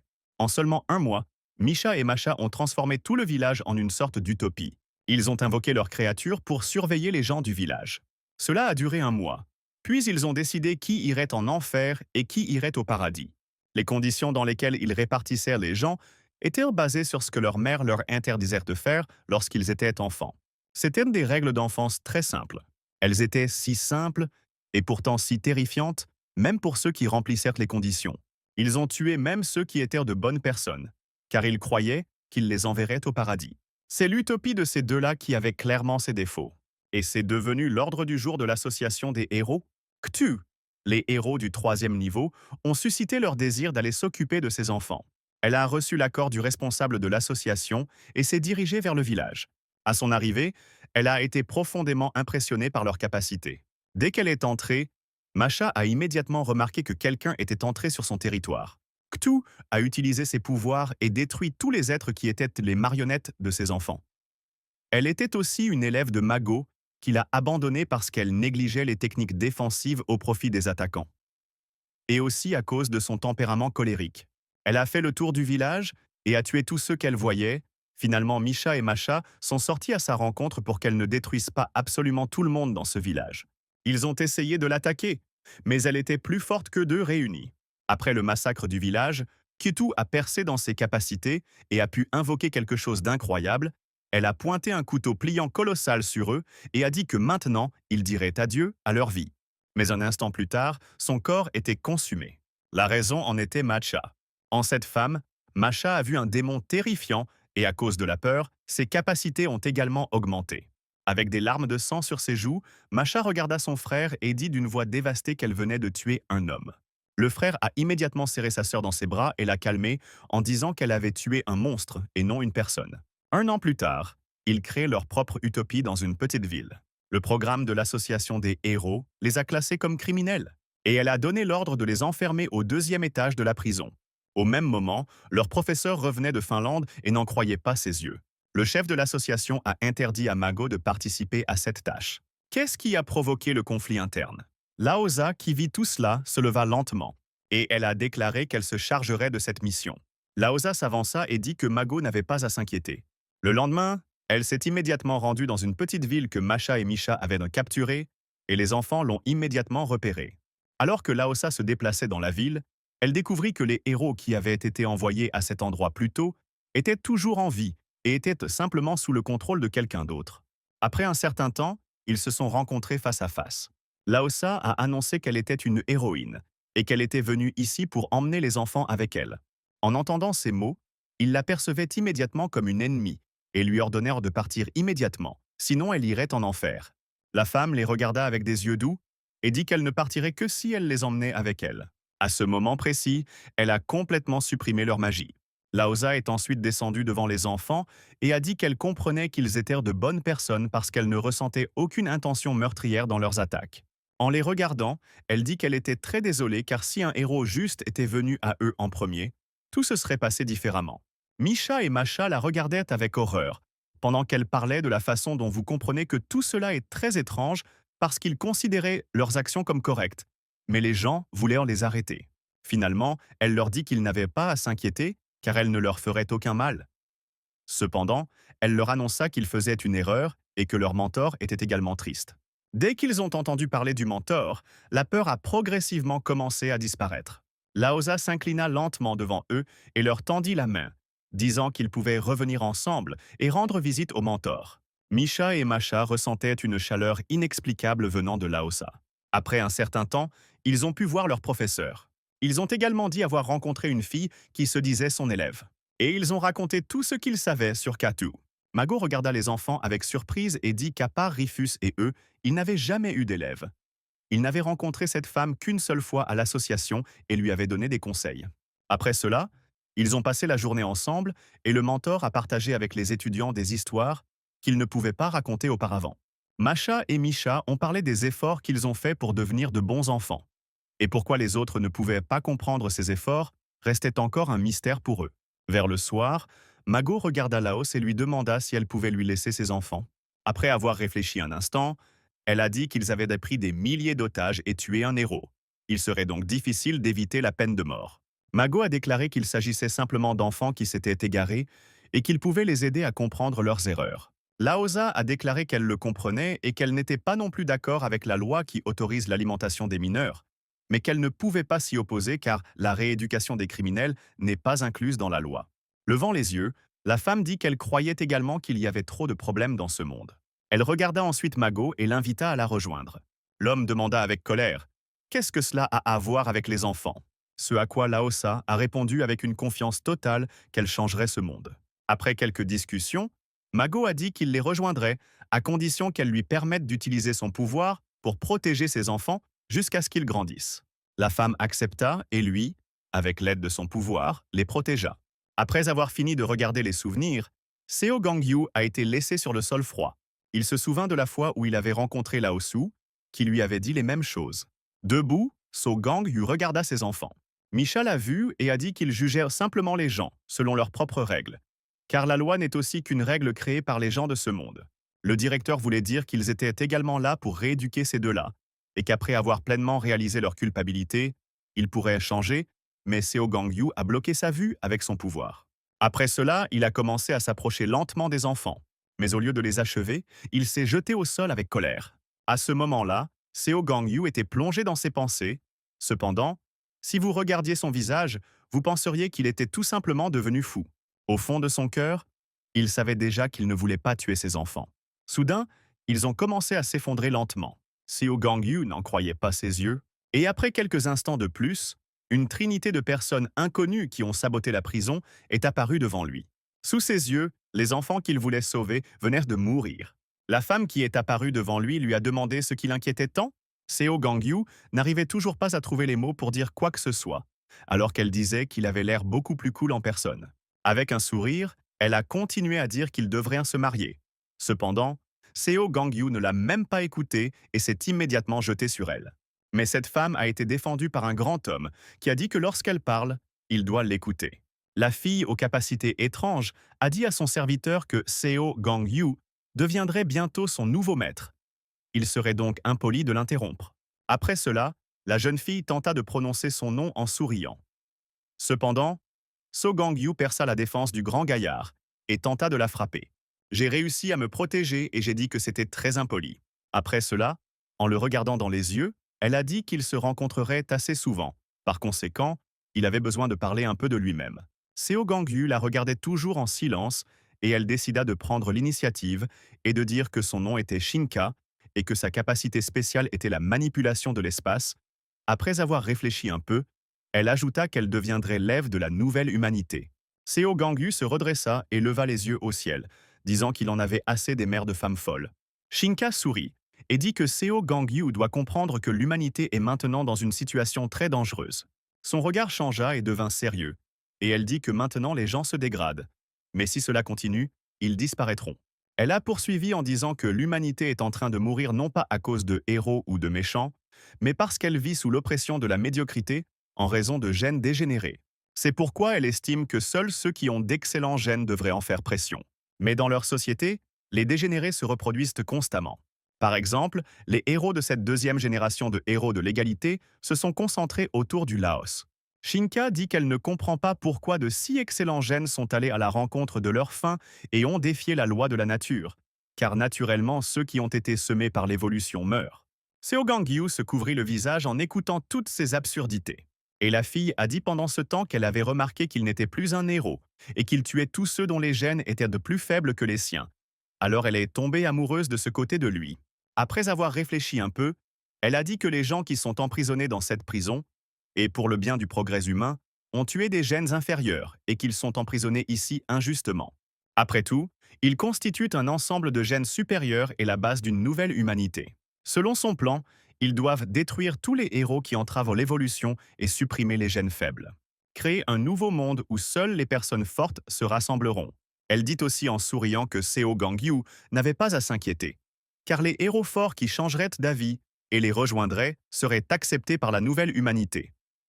Après tout, ils ne sont pas si stricts. Seo Gangyu leva lentement les yeux vers le haut et dit qu'au début il ne voulait pas tuer Shinku, mais maintenant il devrait le faire.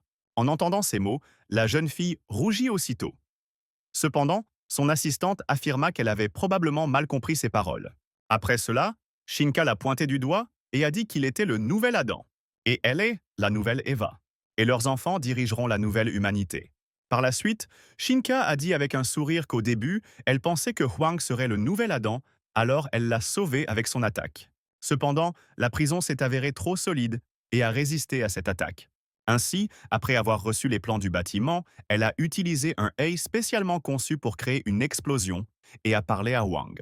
Cependant, il lui a dit qu'il était encore mineur et que ses caractères sexuels secondaires n'étaient pas pleinement développés. Or, chacun sait que les capacités ne se révèlent pleinement qu'après le développement complet de ses caractères. Elle a donc dû attendre un peu. Elle a donc trouvé un moyen astucieux.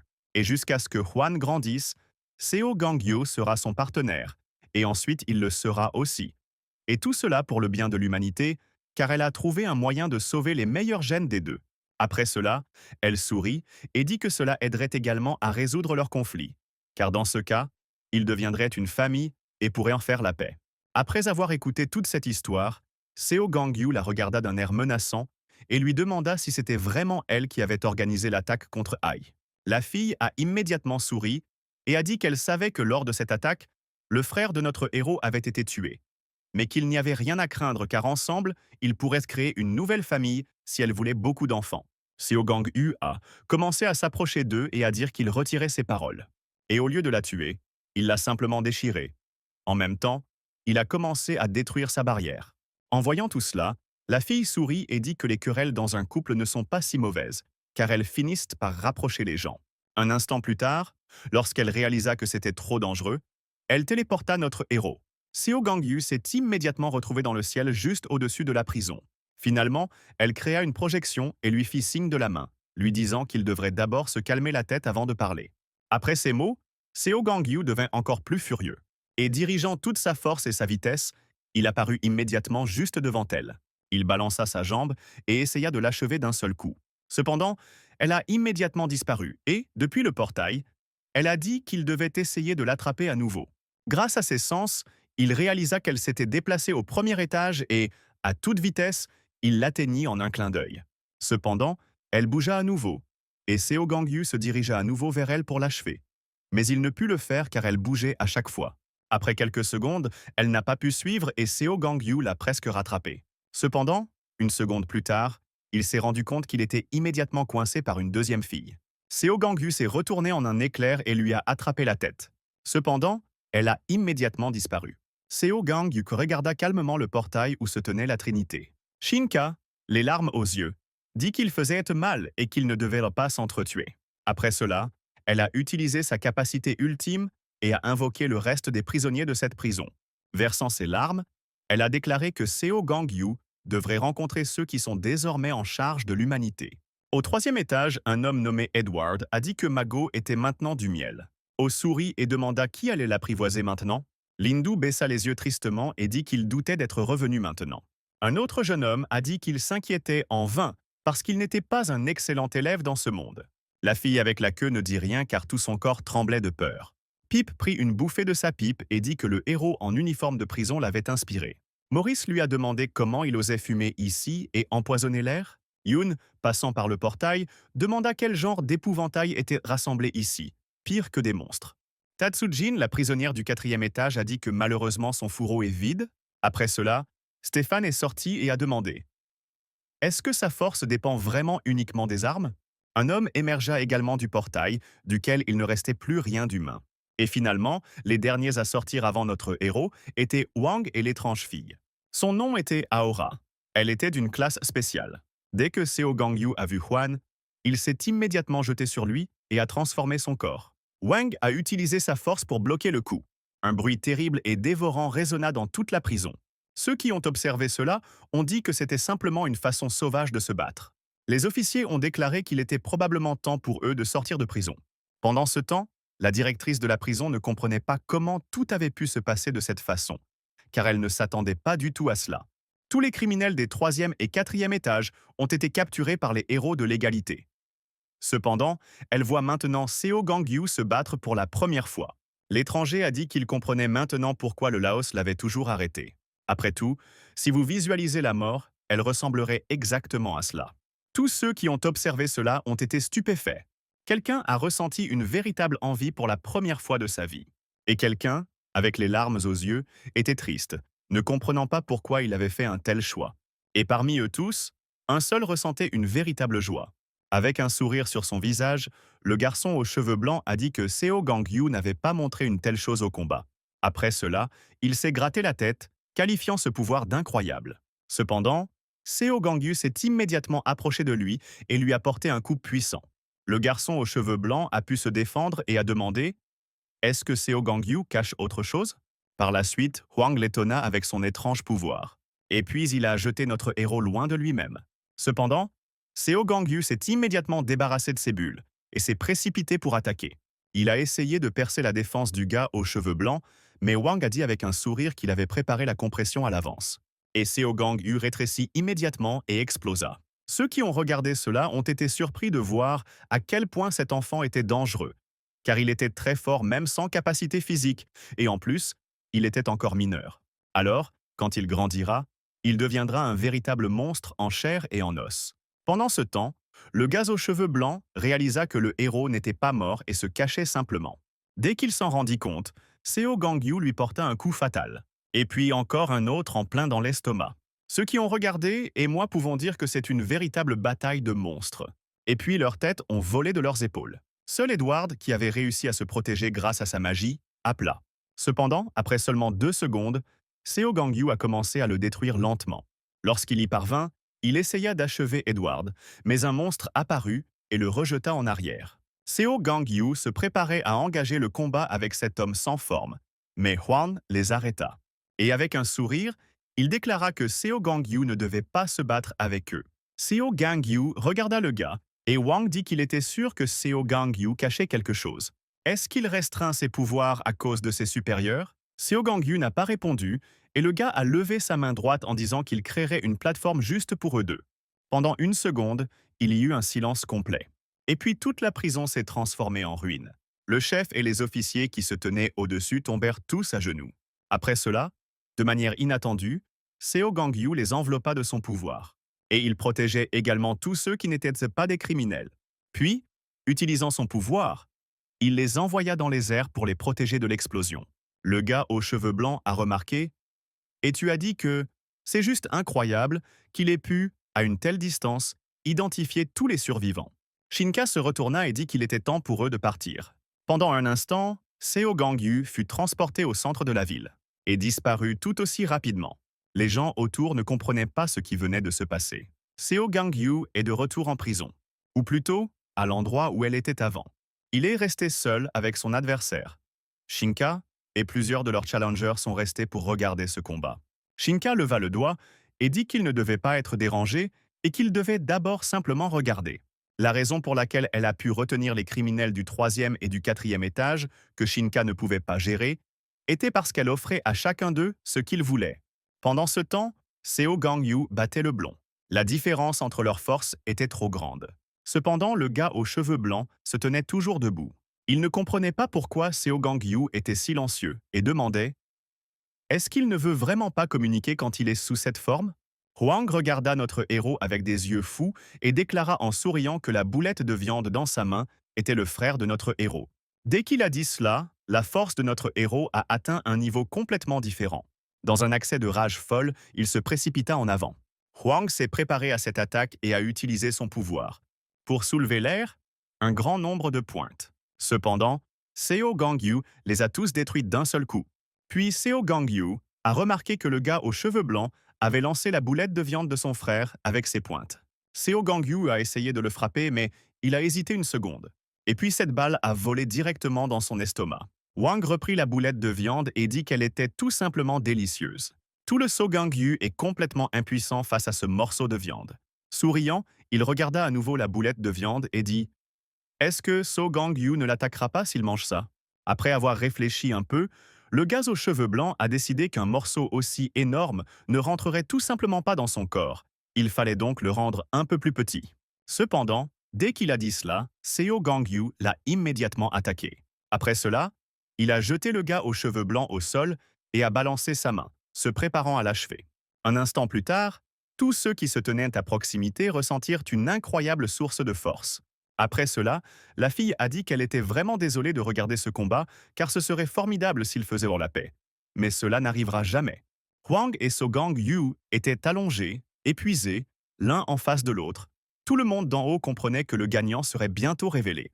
Le premier à se lever fut Seo Gang-yu, et instantanément, il éleva un mur de son pouvoir. Huang fut surpris par le nombre de capacités que possédait Seo Gang-yu. Et après avoir réfléchi un peu, il dit qu'il n'avait vraiment pas une seule chance. En regardant dans les yeux de notre héros, il a demandé « Ne se sentait-il pas triste lorsqu'il devait contrôler sa force ?» Parce qu'il était avec d'autres racailles. Seo Gang-yu a dit d'un ton complètement calme que Huan ne savait rien. Huang leva les yeux au ciel et demanda si c'était sa dernière attaque, car cela semblait si dangereux. Et après cela, il a ajouté que, comme l'a dit Shinka, peut-être que Huang devrait grandir un peu, et alors sa force sera suffisante pour vaincre notre héros. Seo Gang-yu répondit lentement que cela n'arriverait pas car Huan mourrait ici. Puis tous ceux qui se trouvaient dehors ont remarqué que quelque chose s'était passé à l'intérieur. Shinka n'a pas pu résister et a regardé à l'intérieur. Regardez avec horreur le corps de Wang être tourmenté par cette attaque. Elle a immédiatement utilisé ses capacités pour le sauver de cet endroit. Après cela, un homme avec des dreadlocks blanches est venu et a dit qu'il essaierait de le guérir. Quelques secondes plus tard, l'homme a dit que ce type était assez bon au combat, car il utilisait ses capacités pour protéger les points vitaux. Après cela, l'homme s'est levé et a dit que tout était fini. Il regarda sa main, qui était complètement enveloppée par le pouvoir de notre héros, qualifiant cette capacité de simplement sinistre. Après cela, sa main s'est immédiatement éloignée de lui. L'homme l'a restaurée en un clin d'œil et a demandé ce qu'ils allaient faire. Le monstre sans forme a dit qu'il n'avait pas le choix et qu'il devait le tuer le plus tôt possible. Shinka. Elle baissa les yeux et dit qu'elle voulait d'abord lui parler. Après un certain temps, Seo Gang-yu reprit ses esprits et se leva lentement. Il s'approcha de ce qui restait de son frère.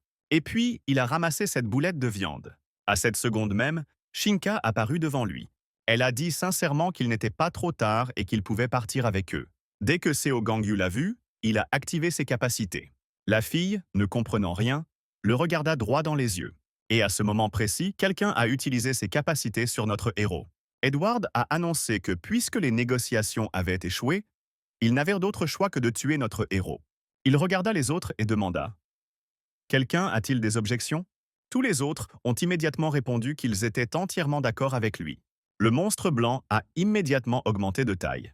Et en se balançant, il frappa avec sa main l'endroit où se tenait So Gang-yu. Seo Gang-yu a résisté au coup, tenant fermement son frère contre lui. En commençant par Hiro, tous les prisonniers au 3e et 4e étage. Sinon, j'attaquerai Seo Gangyu. Alors Gangyu résista un moment, mais très vite ses forces l'abandonnèrent. Le géant leva sa jambe, disant que le moment était venu. Il avait déjà presque écrasé Seo Gangyu, mais rien n'était capable d'arrêter son pied. C'était Huang, que l'on croyait récemment mort. Huang a dit avec un sourire fou que Shinka avait raison, il devait grandir un peu plus, car maintenant il a un rêve dans sa vie, il veut vaincre Seo Gangyu. Après cela, à la surprise générale, il ordonna aux autres de ne pas tuer Seo Gangyu, car ce serait lui qui le ferait. Shinka a ordonné à tout le monde de battre en retraite. Et avec un sourire, elle a dit que la veille, ils avaient tous accepté de l'écouter. Après cela, ils acceptèrent ses paroles et traversèrent les portails. Shinka était incroyablement heureuse que Huang soit en vie. Incident d'attaque EMP à la prison de Ruclus, 8 prisonniers du 3e étage, 5 du 4e étage et 3 du 5e étage se sont évadés. Le vieil homme regarda So Gangyu et rit et dit que, comme il l'avait prédit, le monde commençait à devenir fou. Et la taverne va bientôt secouer le monde entier. Le même jour, la diffusion a été interrompue sur tous les écrans du monde. Et puis l'enregistrement du chant a été joué. Les premiers mots étaient que le nouveau monde accueille tous les habitants. Shinka est apparue devant les gens, la fille a salué tout le monde et a annoncé qu'elle deviendrait la nouvelle Ève. Elle a également présenté ceux qui se tenaient derrière elle. Qu'est-ce que le monde alpha? Monde alpha. C'est le monde que Shinka, devenue Ève, construira pour sauver la race humaine en voie de disparition. Qui a le droit de faire partie du monde alpha?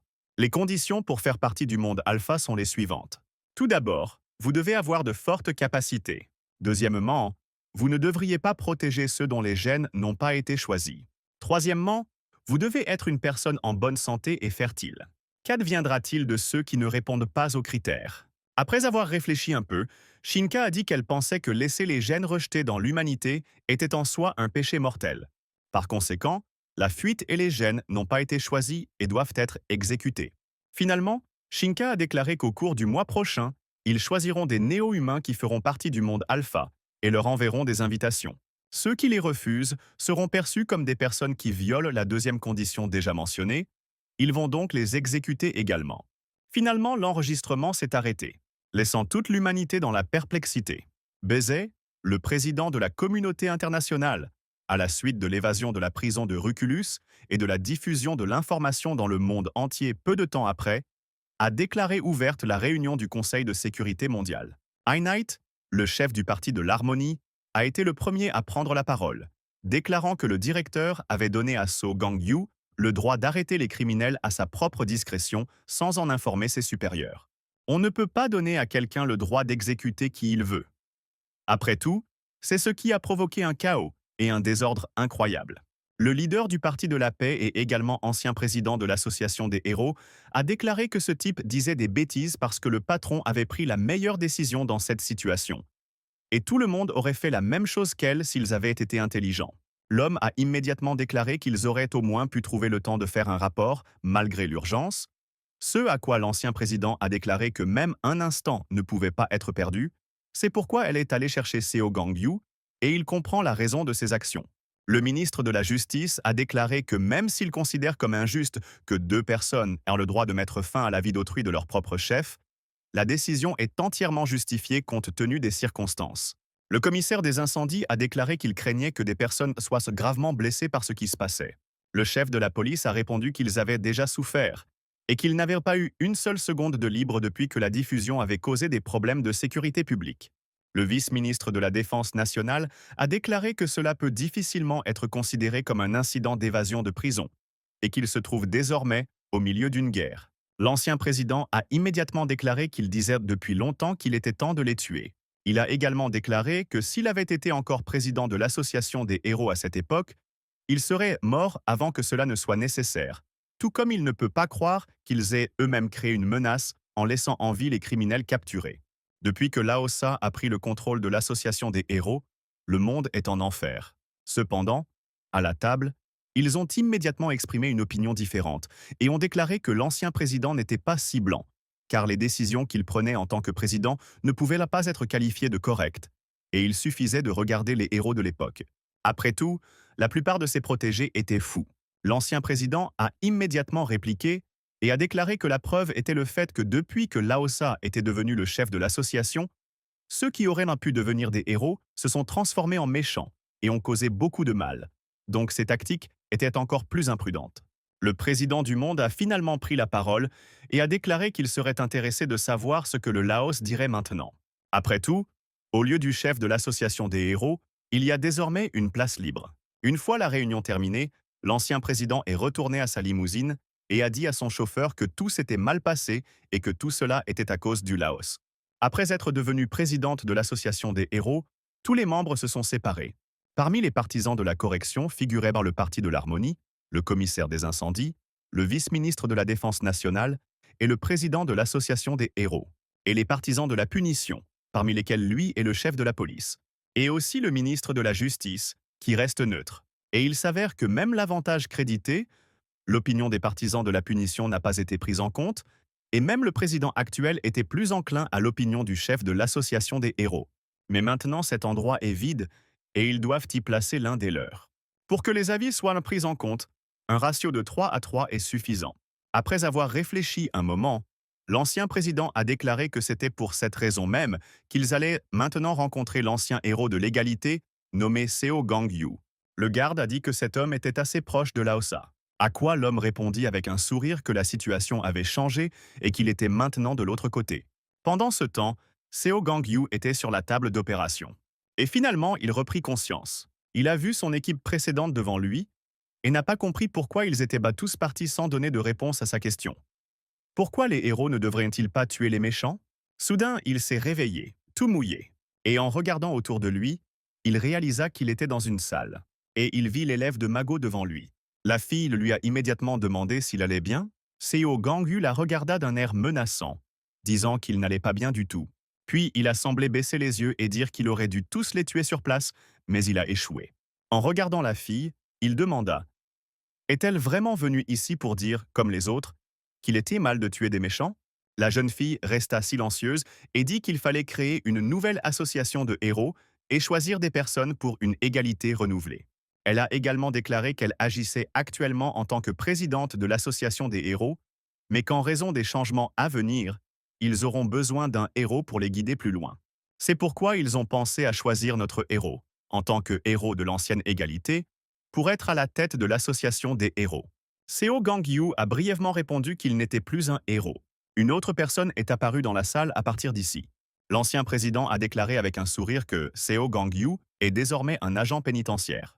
L'homme commença à s'approcher lentement et à dire que Seo Gang-yu avait traversé beaucoup de choses en exécutant des criminels tout seul, mais qu'il n'aurait plus à le faire maintenant. L'homme a déclaré avec un sourire qu'il deviendrait bientôt le président de l'association des héros, et qu'à l'avenir, il prévoyait d'impliquer les héros dans la destruction des criminels. Seo Gang-yu a demandé ce que l'homme voulait dire, puisqu'il est le chef du Parti de la paix, ce à quoi l'ancien président a répondu qu'il occuperait bientôt ce poste afin de participer aux élections pour le poste de président de l'association des héros. L'homme a redressé sa veste et a demandé si Seo Gang-yu était intéressé par ce poste. Mais il a déclaré qu'il n'en avait plus besoin et qu'il était venu ici juste pour lui rendre visite et lui dire bonjour. Immédiatement après ces mots, il se retourna et commença à partir, disant qu'il espérait que Seo Gang-yu se rétablirait bientôt suffisamment et serait libéré. Dès que l'homme est parti, Seo Gang-yu a regardé la fille et a dit qu'il était fatigué du chat, alors elle devrait partir. Le président est retourné à la limousine et a dit qu'il pensait que tout le monde s'était réveillé et que beaucoup chercheraient probablement Seo Gang-yu. Depuis que la capacité est apparue, il y avait trop de pouvoir entre les mains de certains individus et ils ont commencé à s'appuyer sur des gens qui étaient meilleurs pour dormir que l'armée et la police. VSB discutera très probablement de la façon dont Seo Gang-yu n'était pas un criminel, et s'il devrait bénéficier d'un tel droit à l'avenir, car si l'on en juge par la loi actuelle, alors les actions étaient fondamentalement mauvaises. Lors de la réunion suivante, l'ancien président a déclaré qu'il ne fournissait aucune information leur permettant de prendre des décisions, mais parlait seulement d'idéalisme. L'homme a déclaré qu'il devait en voter et que le peuple devait décider lui-même si Seo Gang-yu devait avoir le droit de procéder à des exécutions ou non. Êtes-vous pour ou contre le fait qu'un homme nommé Seo Gang-yu ait le pouvoir d'appliquer la peine de mort? L'un des membres du conseil s'est immédiatement levé et a déclaré qu'il était trop dangereux de laisser une telle décision à la discrétion du vote majoritaire. L'ancien président a demandé « Est-ce qu'il méprise vraiment ses citoyens ?» Après cela, il a déclaré qu'il comprenait parfaitement pourquoi il se comportait de cette façon. car il n'était pas sûr de sa victoire. Le président de la planète a demandé le silence et a déclaré qu'il était d'accord avec cela. 2 semaines plus tard, le secrétaire a annoncé que les résultats du vote étaient de 80% pour et 12% contre. Les discussions ont immédiatement commencé, mais le président a demandé que Seo Gang-yu soit convoqué ici. Le même soir, le président a rencontré So Gang-yu. Seo Gang-yu a déclaré qu'il comprenait pourquoi il avait été appelé ici et a déclaré qu'il suivrait les résultats du vote et les exécuterait personnellement tous. Le président a regardé le héros et lui a demandé ce qu'il ferait si les votes étaient distribués dans l'autre sens. Seo Gang-yu a répondu que dans ce cas, il les tuerait tous et se rendrait à la police. Après cela, le président l'a regardé dans les yeux et lui a demandé ce qu'il pensait qu'elle ferait si elle était là. Seo Gang-yu baissa la tête et dit que pour obtenir une réponse, il devait lui demander lui-même. Finalement, le président a demandé à notre héros, quand tout cela sera terminé, redeviendra-t-il un héros? Seo Gang-yu s'est retourné et a commencé à partir, disant à la fin qu'il ne connaissait pas l'avenir. Le lendemain, tous les journaux écrivaient qu'une loi spéciale avait été votée pour So Gang-yu. L'ancien président a déclaré avec un sourire qu'avec un tel départ, il reviendrait progressivement à la normale. Pendant ce temps, la femme du frère de So Gang-yu verse des larmes sur la dépouille de son jeune homme. Les criminels étaient également au courant et ont déclaré que les règles du jeu changeraient au fur et à mesure de la progression du jeu. Et maintenant, ces bourreaux sont obligés d'entrer en guerre. Peu de temps après, en Espagne et au Portugal, le monde a entendu parler d'un cercle bleu apparaissant à la livraison d'une lettre indiquant « Ceci est une invitation » et aussi à propos d'un groupe de 4 criminels qui voyagent à l'aide de ces portails et détruisent des villes. Ce jour-là, Shinka est apparu sur tous les écrans, déclarant qu'à partir de ce jour, l'exécution commencerait. Ceux dont les gènes n'ont pas passé la sélection. Lors de la même réunion, le secrétaire a annoncé que des documents étaient arrivés concernant l'incident récent. L'invocateur Edward, un méchant capturé par le héros de l'égalité Mago. Il imprime les capacités volées sur son corps sous forme de tatouage. Ho, force physique, méchante attrapée par le héros de l'égalité Joe, a la capacité de se transformer en démon renard. Yoon-jun Young, un invocateur, peut invoquer une créature mythique. Maurice, le spécial, a des capacités très complexes. Ils ont tous été envoyés au Portugal dans le but de détruire les gènes inappropriés et d'amener ceux qui ont reçu une invitation dans le monde alpha. Shinka a également déclaré que pour faciliter l'adhésion des invités, ils doivent se concentrer sur l'attraction de l'attention et non sur les exécutions. Après tout, ils auront toujours le temps de détruire les mauvais gènes. En quelques minutes, la ville s'est transformée en ruine. Edward, malgré les ordres d'Eva, partit seul, constatant avec tristesse qu'il n'avait pas changé du tout même après avoir quitté la prison, et cela le bouleversa. Après tout, peu importe combien il détruit, ses capacités ne grandissent pas et c'est tout simplement un talent maudit. Soudain, il fut attaqué, mais réussit à lever son bouclier. En levant les yeux, il vit un énorme lapin. Rufus le regarda avec haine et demanda « N'a-t-il vraiment encore rien appris ?» Le gars a répondu que la fille était arrivée juste à temps. À Lisbonne, il y avait une école des compétences, où les enfants disaient à leurs professeurs qu'ils avaient peur maintenant à cause de ce qui se passait dans le monde. Boris sourit et dit que quoi qu'il arrive, le professeur les protégera. Alors maintenant, ils doivent les enquêter et le suivre dans la clandestinité. Soudain, l'un des bourreaux de Shinki apparut derrière elle et commença lentement à applaudir. Tous les enfants se sont immédiatement levés de leur siège et ont commencé à courir. Le professeur a adopté une position défensive et leur a dit de se cacher derrière lui. La fille descendit du bureau et dit qu'il n'avait pas besoin d'avoir peur, car elle savait qu'il avait également reçu une invitation de Lady Eva. L'homme a utilisé son aura et a protégé les autres enfants en les tenant près de lui et a dit qu'aucun élève ne leur serait envoyé. Malheureusement, la fille avec le parapluie a dit qu'il s'avère qu'il n'est pas aussi intelligent qu'elle le pensait. L'école des capacités est créée dans différentes parties du monde sous la direction de Laoza et Mago pour former des enfants spéciaux après l'incident avec Misha. Ici, les enfants apprennent des enseignants et des héros, la communication, la maîtrise des capacités et le contrôle. L'attaque spéciale de Maurice est connue sous le nom d'étiquette. Il est activé contre ceux qui ont un statut inférieur au sien et ne peut pas imposer de restrictions ou de préjudices. La fille regarda tout le monde autour d'elle et dit que si elle voyait une stupidité, elle tuerait immédiatement. Une capacité typique, fort faible, faible fort. La jeune fille ordonna aux 3 enfants qui avaient reçu l'invitation de faire ainsi. Elle a dit qu'ils étaient tous spéciaux et qu'ils s'uniraient dans le monde créé par la reine, a demandé l'un des enfants avec surprise. Parle-t-elle vraiment de la femme de la télévision? La fille dit que c'était ainsi et, souriant, commença à la féliciter.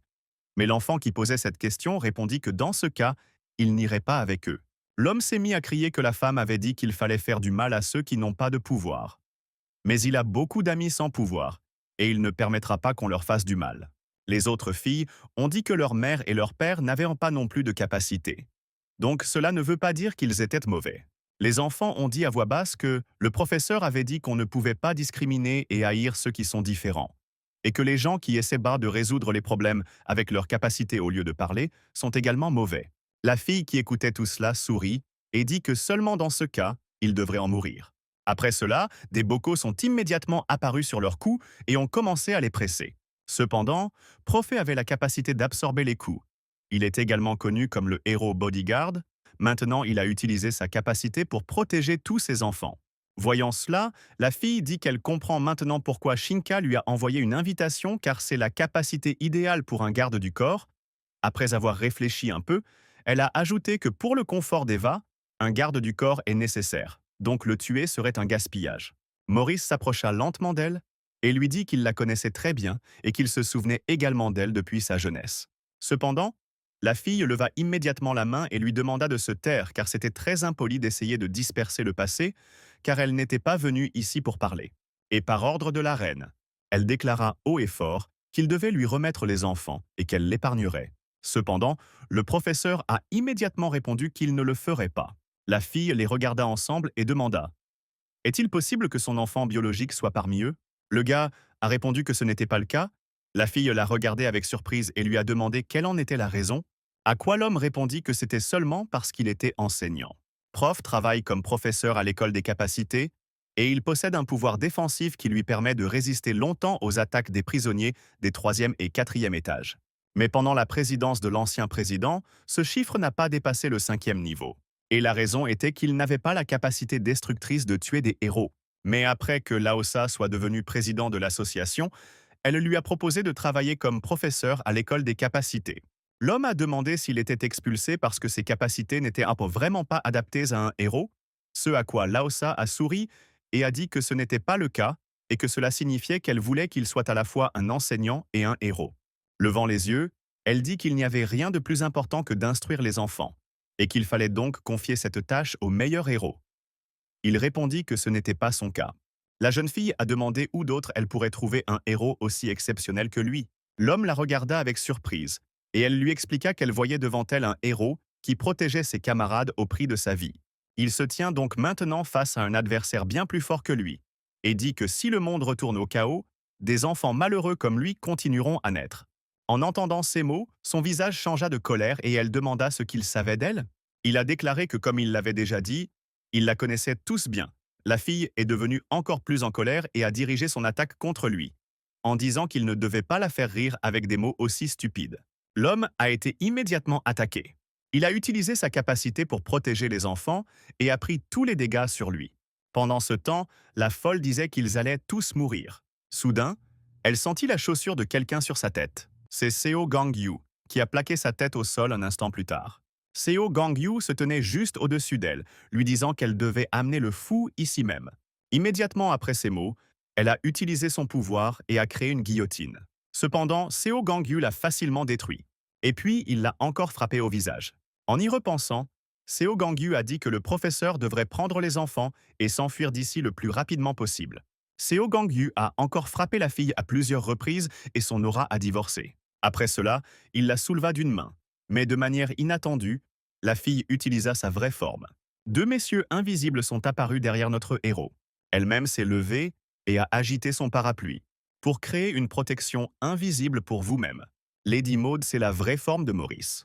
Lorsqu'elle est activée, elle peut utiliser des capacités spéciales sur ceux qui la perçoivent comme une dame. Cependant, elle comprenait que ces capacités fonctionneraient sur quelqu'un qui pourrait résister même aux capacités spatiales du Shinki. Ce n'est donc plus qu'une tactique pour faire durer la bataille. Elle essayait de gagner du temps pour que les autres puissent terminer la mission et revenir.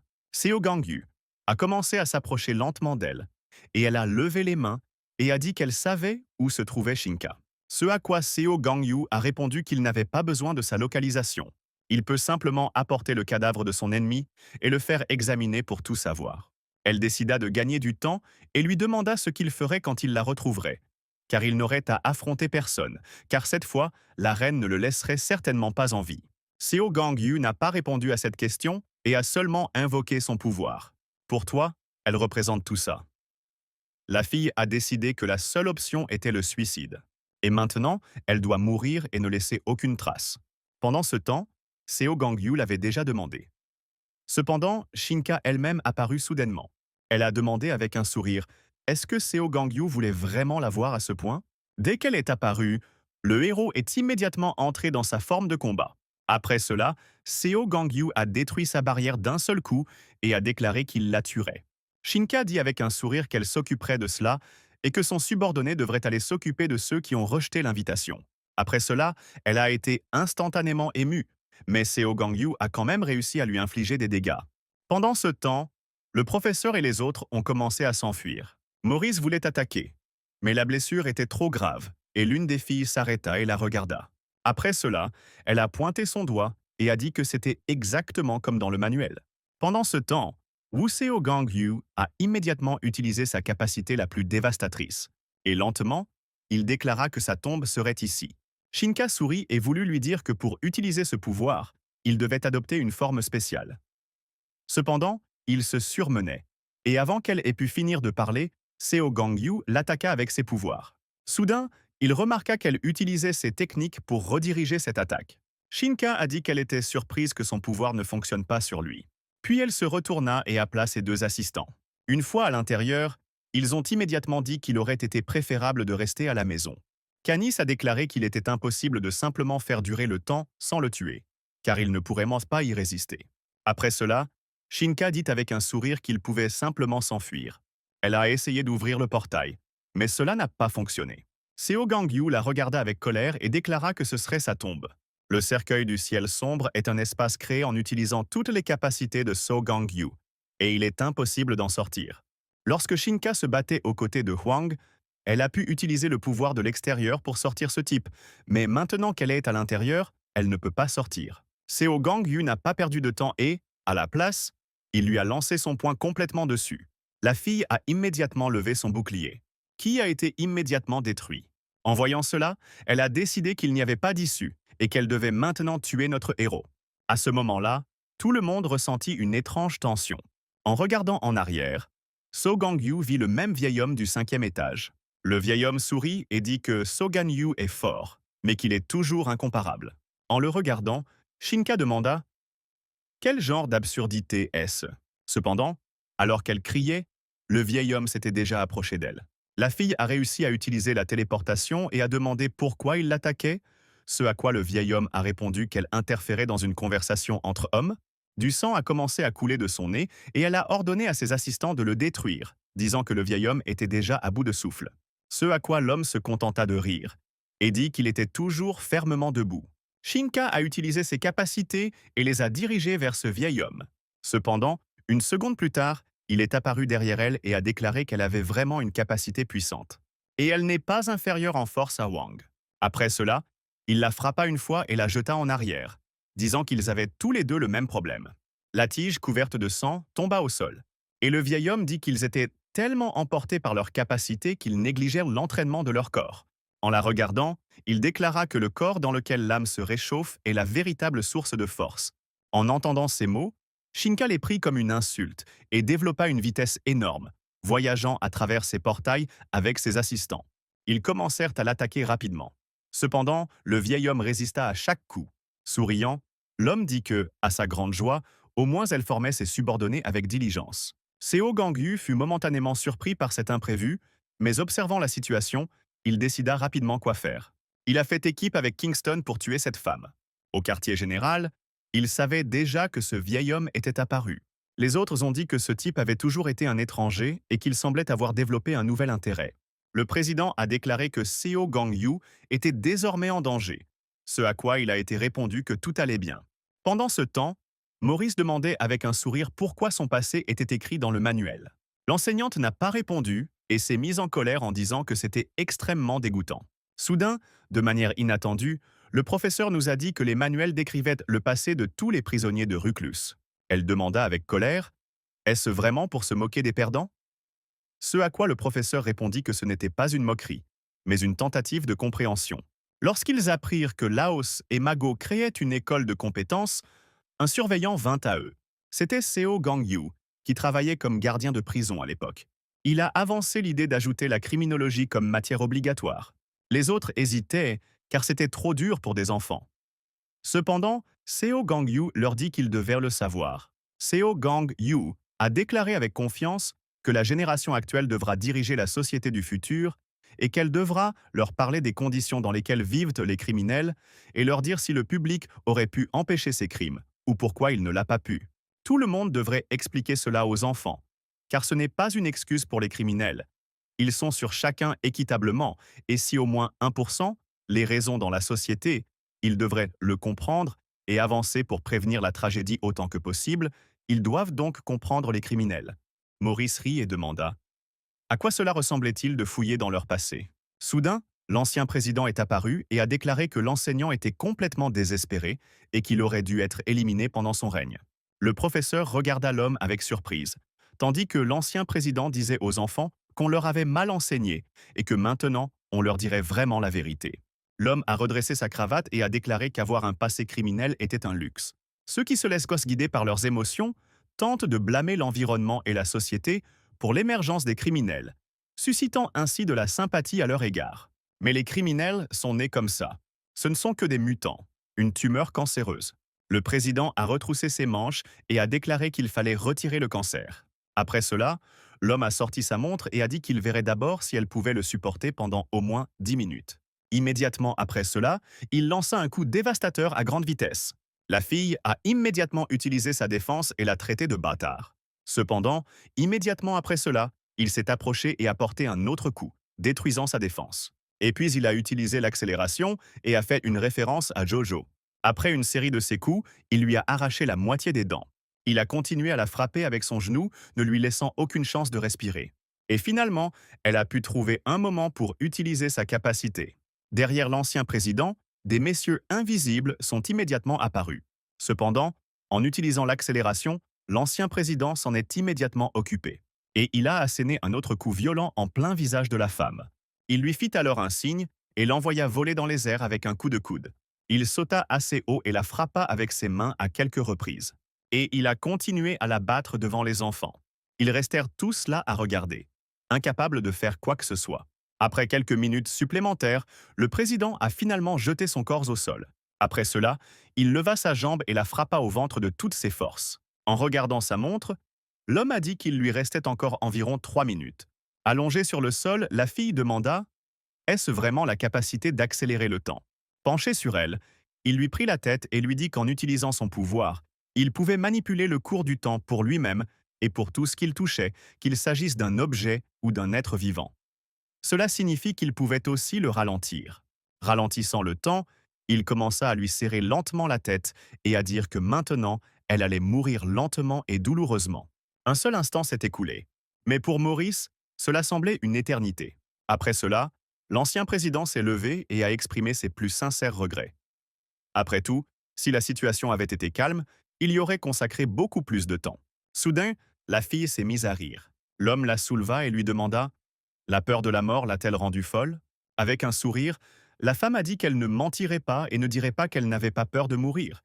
Mais elle ne riait pas à cause de cela, car elle n'était pas à la traîne, qu'elle accomplirait la mission exactement comme ça. Les présidents la regardèrent avec surprise et lui demandèrent de quoi elle parlait. En riant à nouveau, elle a dit que si elle mourait, alors tous les salauds associés à ses capacités mourraient après elle. Le pouvoir spécial de cette fille est un enterrement sacrificiel. En entendant ces mots, le professeur lui a demandé d'annuler cette capacité. Pendant ce temps, le vieil homme continuait à se battre avec le trio. Il les a traités avec une facilité incroyable. Et même leurs attaques vives et inattendues n'ont rien pu changer. C'était comme s'il jetait des enfants partout. Après quelques coups supplémentaires, il a dit qu'ils n'étaient que des petits salauds arrogants.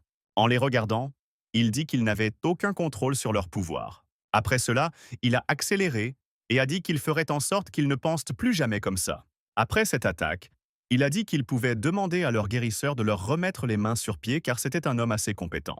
Pendant ce temps, la tige était laissée tranquille. Elle se préparait à combattre ce vieil homme, mais reçut soudainement un coup inattendu de Seo Gang-yu. Tombé au sol, Elle saisit immédiatement son point sensible. Cependant, Seo Gangyu n'avait aucune intention de lui donner une chance de se reposer et s'est immédiatement jetée à nouveau sur elle. Elle a essayé d'utiliser ses capacités, mais Seo Gangyu a détruit ses boucliers. Et ayant atteint son corps, il lui assena un coup écrasant avec son pied gauche. Tombant au sol, devant lui, elle dit que cela ne pouvait tout simplement pas être possible. Elle l'a supplié de réfléchir à nouveau, mais Seo Gangyu ne l'a pas écouté et a continué à la battre. Coup après coup, il détruisit ses organes internes. Ses assistants ne pouvaient rien faire d'autre que regarder tout cela. Finalement, Seo Gangyu absorba toute sa force dans sa main gauche et la balança pour achever le Shinka.